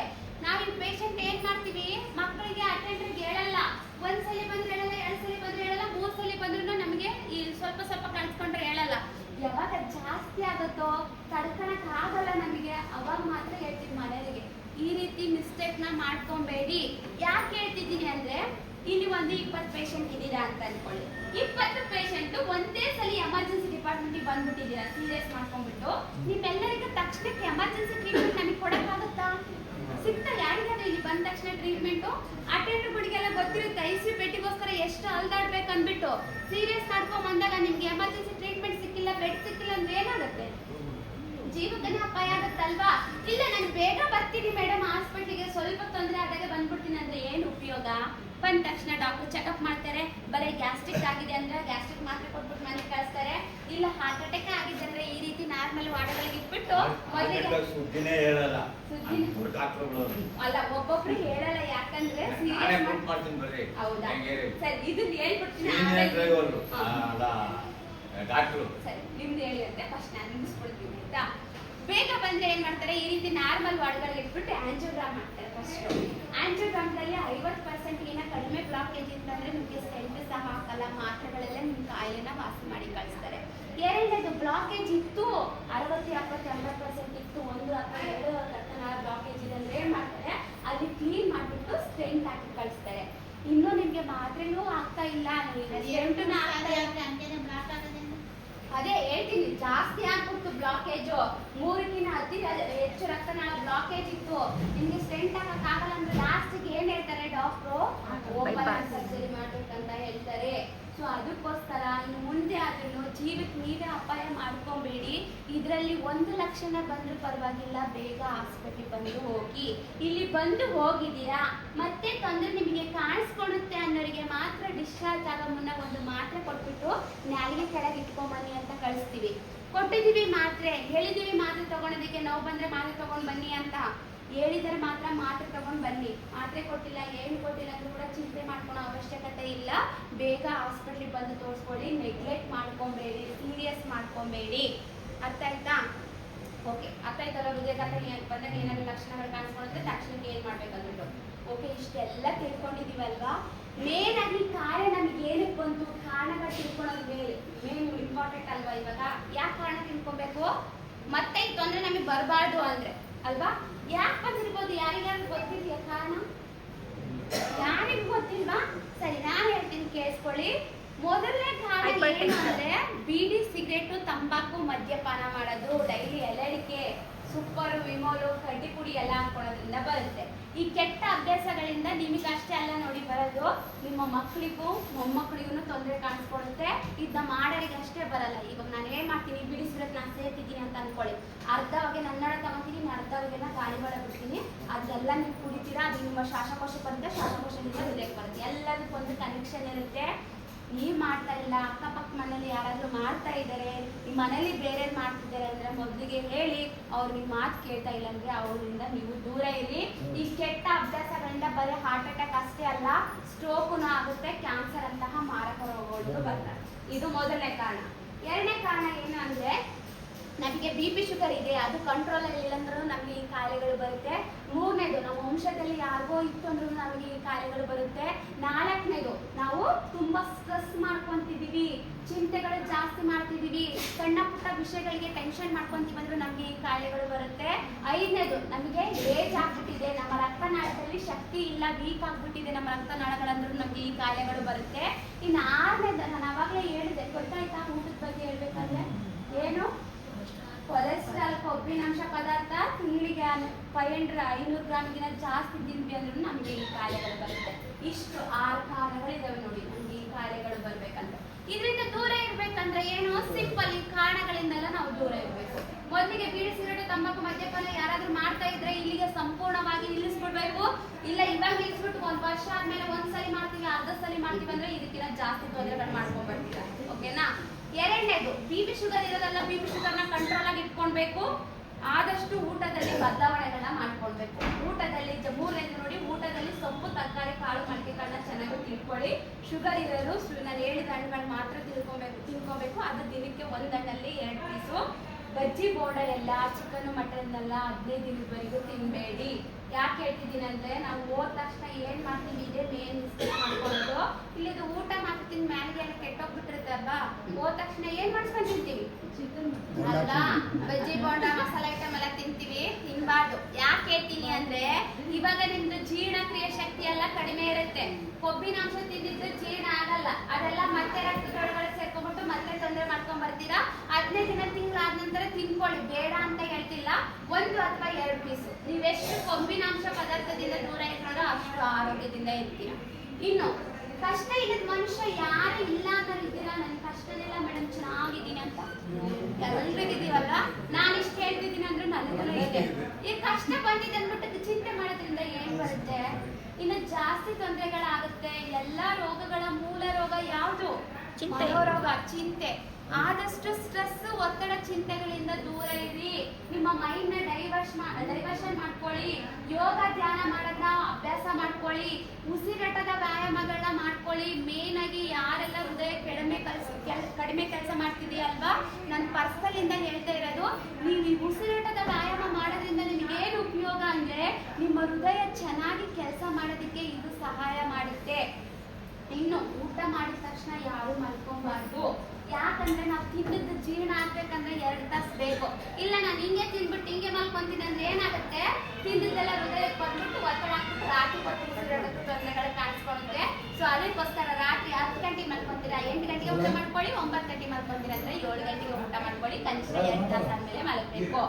ಇನ್ನು ಲಾಸ್ಟ್ ಕೇಳ್ಕೊಳ್ಳಿ, ಮೊಬೈಲು ಯಾವುದೇ ಕಾರಣಕ್ಕೂ ಹೃದಯದ ಹತ್ರ ಇಟ್ಕೊಬಾರ್ದು. ಗಂಡ್ಮಕ್ಳೆಲ್ಲ ಇಲ್ಲಿ ಹೃದಯದ ಹತ್ರ ಇಟ್ಕೊಬಾರ್ದು. ಇನ್ನು ಎರಡನೇದು, ಬೆಡ್ ಹತ್ರ ಇಟ್ಕೊಂಡು ಸಹ ಮಲ್ಕೊಳಂಗಿಲ್ಲ. ಚಾರ್ಜ್ ಹಾಕೊಂಡು ಬೆಡ್ ಹತ್ರ ಎಲ್ಲ ಟೈಮ್ ನೋಡ್ಕೊಳಕ್ಕೆಲ್ಲ ಇಟ್ಕೊಂಡು ಮಲ್ಕೊಂತೀರಲ್ವಾ, ಇದನ್ನ ನಾನು ಹೇಳ್ತಾ ಇಲ್ಲ, ಕೇಳಿಸ್ಕೊಳ್ಳಿ. World health organization WHO research ಮಾಡಿ ಹೇಳಿರೋದು, ಈ ಮೊಬೈಲ್ ನಿಂದ ಏನ್ ತೊಂದರೆ ಆಗುತ್ತೆ ನಮಗೆ ಅಂದ್ರೆ, ಎದೆ ಬಡಿತದ ತೊಂದರೆಗಳು ಕಾಣಿಸ್ಕೊಳುತ್ತೆ. ಇವಾಗ ನಮಗೆ ಬ್ಲಾಕೇಜ್ ಇತ್ತು, ವೀಕ್ ಇದೆ ನಮ್ಮ ಹಾರ್ಟ್ ಅಂದ್ರೆ, ನೆಕ್ಸ್ಟ್ ಈ ಮೊಬೈಲ್ ಯೂಸ್ ಮಾಡೋದ್ರಿಂದ ಏನಾಗುತ್ತೆ, ಹೃದಯದ ಹತ್ರ ಇಟ್ಕೊಳ್ಳೋದ್ರಿಂದ ಎದೆ ಬಡಿದ ತೊಂದರೆಗಳು ಕಾಣಿಸುತ್ತೆ. ಹೇಗೆ ಮೊಬೈಲ್ ಎಲ್ಲ ಚಾರ್ಜ್ ಹಾಕಿದ್ರೆ ಕರೆಂಟ್ ಇದ್ರೆ ಆನ್ ಆಗುತ್ತೆ, ವರ್ಕ್ ಆಗುತ್ತಾ? ಸೇಮ್ ಅದೇ ರೀತಿ ನಮ್ಮ ಹೃದಯ ಅನ್ನೋದು ಮಾಂಸದ ಮುದ್ದೆ ತರ ಇರುತ್ತೆ. ಸುಮ್ಮನೆ ಪಂಪ್ ಮಾಡಲ್ಲ, ಸುಮ್ಮನೆ ಕೆಲಸ ಮಾಡಲ್ಲ. ಅದ್ರ ಒಳಗಡೆ ಒಂದು ಕರೆಂಟ್ ಪಾಸ್ ಆಗ್ತಾ ಇರುತ್ತೆ. ಈ ಕರೆಂಟ್ ಹತ್ರ ಇಡೋದ್ರಿಂದ ಏನಾಗುತ್ತೆ, 2 ರಿಯಾಕ್ಷನ್ ಆಗುತ್ತೆ, ಎದೆ ಬಡಿತದ ತೊಂದರೆಗಳು ಕಾಣಿಸುತ್ತೆ. ಅರ್ಥ ಆಯ್ತಲ್ವಾ? ಸೊ ಆದಷ್ಟು ಹೃದಯ ಭಾಗದಿಂದ ಮೊಬೈಲ್ನ ದೂರ ಇಟ್ಕೊಳ್ಳಿ. ಇಷ್ಟು ನಾನು ಸ್ಟಾರ್ಟಿಂಗಿಂದ ಕೊನೆವರೆಗೂ ಏನೆಲ್ಲ ಹೇಳಿದ್ನೋ ಅದನ್ನ ಫಾಲೋ ಮಾಡ್ಕೊಂಡ್ರಿ ಅಂದರೆ ನಿಜವಾಗ್ಲೂ ನೀವು ಈ ಕಾಯಿಲೆಗಳಿಂದ ದೂರ ಇರ್ತೀರಾ. ಮತ್ತೆ ಇಲ್ಲಿ ಬಂದು ಅಡ್ಮಿಷನ್ ಆಗೋದು ತಪ್ಪುತ್ತೆ. ಆದರೆ ಚೆಕಪ್ಪಿಗೆ ಬರಬೇಕು. ನಾವೇನು ಮಾಡ್ತೀವಿ, ಚೆನ್ನಾಗಿರ್ತೀವಲ್ವಾ, 1 ವರ್ಷ ಆದ್ರೂ ಬರಲ್ಲ, 5 ವರ್ಷ ಆದ್ರೂ ಹಾಸ್ಪಿಟಲ್ ನೋಡೋದೇ ಇಲ್ಲ. ಯಾವ್ದೋ ಒಂದು ಮಾತ್ರೆ ಕೊಟ್ಟಿರ್ತೀವಿ, ಅದನ್ನ ತಗೋಣ ಮತ್ತೆ ಯಾಕೆ ಬರ್ತೀವಿ ಅಂದ್ಬಿಟ್ಟು ಮತ್ತೆ ಏನ್ ಮಾಡ್ತೀವಿ, ಮತ್ತೆ ತೊಂದರೆ ಸೀರಿಯಸ್ ಆದಾಗ ಮತ್ತೆ ಬರ್ತೀವಿ. ಯಾಕೆ ಹೇಳ್ತೀವಿ ಚೆಕಪ್ಪಿಗೆ ಬರ್ರಿ ಅಂದ್ರೆ, ಆಗಾಗ ನಿಮಗೆ ಚೆಕಪ್ ಮಾಡಿಬಿಟ್ಟು ನಿಮ್ಮ ಮಾತ್ರೆಗಳಲ್ಲಿ ನಮಗೆ ಹೆಚ್ಚು ಕಡಿಮೆ ಮಾಡೋದಿರುತ್ತೆ. ಸೊ ಅದಕ್ಕೋಸ್ಕರ ಮಾತ್ರೆಗಳನ್ನ ಯಾವುದೇ ಕಾರಣಕ್ಕೂ ಬಿಡಬಾರ್ದು. ಚೆಕಪ್ಗೆ ಯಾವಾಗೆಲ್ಲ ಕರೀತಾರೋ ಅವಾಗ ನೀವು ಇಲ್ಲಿ ಬಂದು ತೋರಿಸ್ಕೊಂಡು ಹೋಗ್ಲೇಬೇಕು. ಏನಿಲ್ಲ ಅಂದ್ರೆ ಕನಿಷ್ಠ 1 ವರ್ಷಕ್ಕೆ ಒಂದ್ಸಲ ಆದ್ರೂ ಬಂದು ಚೆಕಪ್ ಮಾಡಿಸ್ಕೊಂಡು ಹೋಗ್ಬೇಕು. ಅರ್ಥ ಆಯ್ತಲ್ವಾ? ಉಪಯೋಗ ಆಯ್ತಾ ಕ್ಲಾಸು? ಏನಾದ್ರೂ ಡೌಟ್ ಇದೆಯಾ? ಏನಿಲ್ವಾ? ಹಾಗಾದ್ರೆ ಎಲ್ಲರೂ ಮೊಬೈಲ್ ತಗೊಳ್ಳಿ. ಒಂದು ನಂಬರ್ ಕೊಡ್ತೀನಿ ಎಲ್ಲರಿಗೆ. ಇವಾಗ ಯಾಕೆ ಈ ನಂಬರ್ ಕೊಡ್ತಿದ್ದೀನಿ ಅಂದ್ರೆ, ನಾನು ಇಷ್ಟೊತ್ತು ಹೇಳಿದ್ ಮರ್ತೋಗ್ತೀವಿ. ಮನುಷ್ಯನಿಗೆ ಮರು ಸಹಜ ಅಲ್ವಾ? ಮನೆಗೆ ಹೋದ್ಮೇಲೆ ಏನಾದ್ರೂ ಪ್ರಶ್ನೆ, ಡೌಟು, ಗೊಂದಲ ಅಥವಾ ತೊಂದರೆ ಆಯ್ತು ಅಂದ್ರೆ ಕೇಳಕ್ಕೋಸ್ಕರ ಹೇಗೆ ಕೇಳ್ಬೋದು? ಮೆಸೇಜ್ ಮಾಡಿ ಕೇಳ್ಬೋದು, ವಾಯ್ಸ್ ಮೆಸೇಜ್ ಕಳಿಸ್ಬೋದು, ಇಲ್ಲಾಂದ್ರೆ ಬರೆದ್ಬಿಟ್ಟು ಫೋಟೋ ತೆಗೆದಾದ್ರೂ ಕಳಿಸ್ಬೋದು. ನಾನು ಉತ್ತರ ಕೊಡಲ್ಲ, ಡಾಕ್ಟ್ರೇ ಉತ್ತರ ಕೊಡ್ತಾರೆ ನಿಮಗೆ. ಏನು ಮಾಡಬೇಕು, ಏನು ಮಾಡಬಾರ್ದು, ಹಾಸ್ಪಿಟ್ಲಿಗೆ ಬರಬೇಕಾ ಅಥವಾ ಬೇಡ ಅಂದ್ಬಿಟ್ಟು ಕಾಲ್ ಮಾಡ್ಬಿಟ್ಟು ಮಾತಾಡೋಕ್ಕಾಗಲ್ಲ. ಯಾಕಂದರೆ ಇದು ಎಮರ್ಜೆನ್ಸಿ ನಂಬರ್ ಅಲ್ಲ, ಸಹಾಯವಾಣಿ. ನಿಮಗೆ ಸಹಾಯ ಮಾಡೋಕ್ಕೋಸ್ಕರ ಕನ್ನಡ, ಹಿಂದಿ, ಇಂಗ್ಲೀಷ್ 3 ಭಾಷೆ ಇರುತ್ತೆ. ನಿಮಗೆ ಯಾವ ಭಾಷೆ ಬೇಕೋ ಆ ಭಾಷೆಯಿಂದ ಮುಂದುವರಿಬಹುದು. ಮತ್ತೆ ಇದರಲ್ಲಿ 3 ಬಟನ್ ಬರುತ್ತೆ. ಮೊದಲನೇ ಬಟನ್ ಒಳಗಡೆ ಏನಿರುತ್ತೆ ಅಂದ್ರೆ ಆಂಟಿಗ್ರಾಮು, ಸ್ಟೆಂಟಿಂಗು, ಊಟದ ಬಗ್ಗೆ, ಔಷಧಿ ಬಗ್ಗೆ ಬರುತ್ತೆ. 2ನೇ ಬಟನ್ ಒಳಗಡೆ ಓಪನ್ ಹಾರ್ಟ್ ಸರ್ಜರಿಗಿನ ಮುಂಚೆ ಹೇಗಿರ್ಬೇಕು ಅನ್ನೋದ್ರ ಬಗ್ಗೆ ಬರುತ್ತೆ. 3ನೇ ಬಟನ್ ಒಳಗಡೆ ಓಪನ್ ಹಾರ್ಟ್ ಸರ್ಜರಿ ಆದ್ಮೇಲೆ ನಾವು ಮನೇಲಿ ಹೇಗಿರ್ಬೇಕು ಅನ್ನೋದ್ರ ಬಗ್ಗೆ ಬರುತ್ತೆ. ಯಾರು ಓಪನ್ ಹಾರ್ಟ್ ಸರ್ಜರಿ ಇಲ್ಲ ಅಂದ್ರೆ 2, 3 ಬಟನ್ ನಿಮಗೆ ಬೇಕಾಗಿಲ್ಲ. ಎಲ್ಲರೂ ಮೊದಲನೇ ಬಟನ್ನ ಒಂದ್ಸಲಿ ಸೆಲೆಕ್ಟ್ ಮಾಡ್ಕೊಳ್ಳಿ, ಪ್ರೆಸ್ ಮಾಡ್ಕೊಳ್ಳಿ. ನೀವು ಕೇಳ್ತಾ ಇದ್ರು ನಾವು ಆರೋಗ್ಯದ ಬಗ್ಗೆ ಇನ್ಫಾರ್ಮೇಶನ್ನ ನಿಮ್ಮ ವಾಟ್ಸಪ್ಪಲ್ಲಿ ಕಳಿಸ್ತಾನೇ ಇರ್ತೀವಿ. ಅದನ್ನ ಓದ್ಕೊಂಡ್ಬಿಟ್ಟು ಏನಾದರೂ ನಿಮಗೆ ಡೌಟು, ಪ್ರಶ್ನೆ ಬಂದಂದ್ರೂ ಮೆಸೇಜ್ ಮಾಡಿ ಕೇಳ್ಬೋದು. ಡಾಕ್ಟ್ರು ಇಮಿಡಿಯೇಟ್ ಆಗಿ ರೆಸ್ಪಾಂಡ್ ಕೊಡ್ತಾರೆ ನಿಮಗೆ. ಸರಿನಾ? 7 ನಂಬರು ಎಲ್ಲರೂ ಮೊಬೈಲ್ ತಗೊಂಡ್ರಾ? ಇದೆಯಾ? 080 45 69 12 74. ಇನ್ನೊಂದ್ಸಲ ಹೇಳ್ತೀನಿ ನೋಡಿ. 080 45 69 12 74. ಎಲ್ಲರೂ ಕರೆ ಮಾಡಿ. ಇವಾಗ ಜಯದೇವ ಹಾಸ್ಪಿಟಲ್ ಅಂತ ಬರುತ್ತೆ ನಿಮ್ಮ ಫೋನಲ್ಲಿ. ಬ್ಲೂ ಕಲರ್ ಇತ್ತು ಅಂದ್ರೆ ಜಯದೇವ ಹಾಸ್ಪಿಟಲ್ ಅಂತ ಬರುತ್ತೆ. 2 ರಿಂಗ್ ಆಗಿ ಕಟ್ ಆಗುತ್ತೆ. ಅದೇ ಸೇವ್ ಆಗ್ಬಿಟ್ಟು 5 ನಿಮಿಷ ಆದ್ಮೇಲೆ ಅದೇ ಸೇವ್ ಆಗಿ ನಿಮ್ಮ ವಾಟ್ಸಪ್ ಅಲ್ಲಿ ಬರುತ್ತೆ. ನೀವೇ ಸೇವ್ ಮಾಡ್ಕೊಳ್ಳೋ ಅವಶ್ಯಕತೆ ಇಲ್ಲ. ಆಯ್ತಾ? ಸಿಕ್ತಲ್ವಾ? ನಿಮ್ಗೆ ಯಾವುದೇ ರೀತಿಯ ಚಾರ್ಜಸ್ ತಗೊಳಲ್ಲ, ಫ್ರೀ ಆಗಿ ಕೊಡ್ತೀವಿ. ಫ್ರೀ ಆಗಿ ನಿಮ್ಗೆ ಹೆಲ್ತ್ ಬಗ್ಗೆ ಇನ್ಫಾರ್ಮೇಶನ್ ಕಳಿಸ್ತೀವಿ. ಓಕೆನಾ? ಅರ್ಥ ಆಯ್ತಾ? ಏನಾದ್ರೂ ಡೌಟ್ ಇದೆಯಾ? ಏನಿಲ್ವಾ? ಇದು ಪೇಷಂಟ್ಸಿಗೆ ಮಾತ್ರನಾ ಇಲ್ಲ ಯಾರು ಬೇಕಾದ್ರೂ ಎಲ್ರಿಗೂ ಅನ್ವಯಿಸುತ್ತೆ.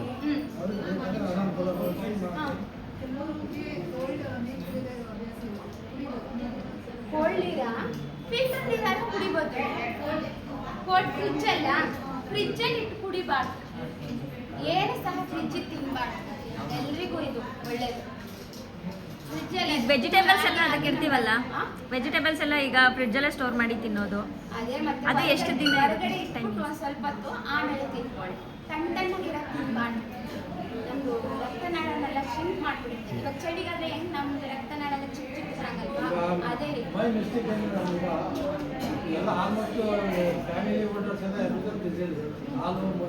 ಅದೇ ತಣ್ಣಗಿರೋ ತಿನ್ಬೇಡಿ. ಸ್ವಲ್ಪ ಹೊತ್ತು ಹೊರಗೆ ಇಟ್ಬಿಟ್ಟು ಇಲ್ಲ ಬಿಸಿ ಮಾಡ್ಕೊಂಡು ತಿನ್ನಿ. ಸರಿ. 4 5 1 2 7 4. ಓಕೆ.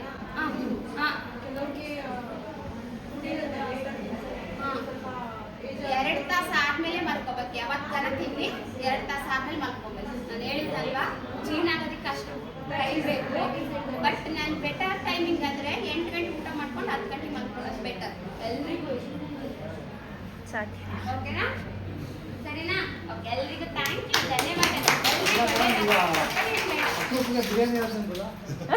ನಾನು ಹೇಳಿದ್ನಲ್ಲ ಸರ್, ತಿಂಗಳಿಗೆ ಒಂದ್ಸಲಿ 2 ಪೀಸ್ ಜಾಸ್ತಿ ತಿನ್ನಂಗಿಲ್ಲ. ಎಣ್ಣೆ ಪದಾರ್ಥ ಎಲ್ಲ ಕಡಿಮೆ ಮಾಡ್ಕೋಬೇಕು.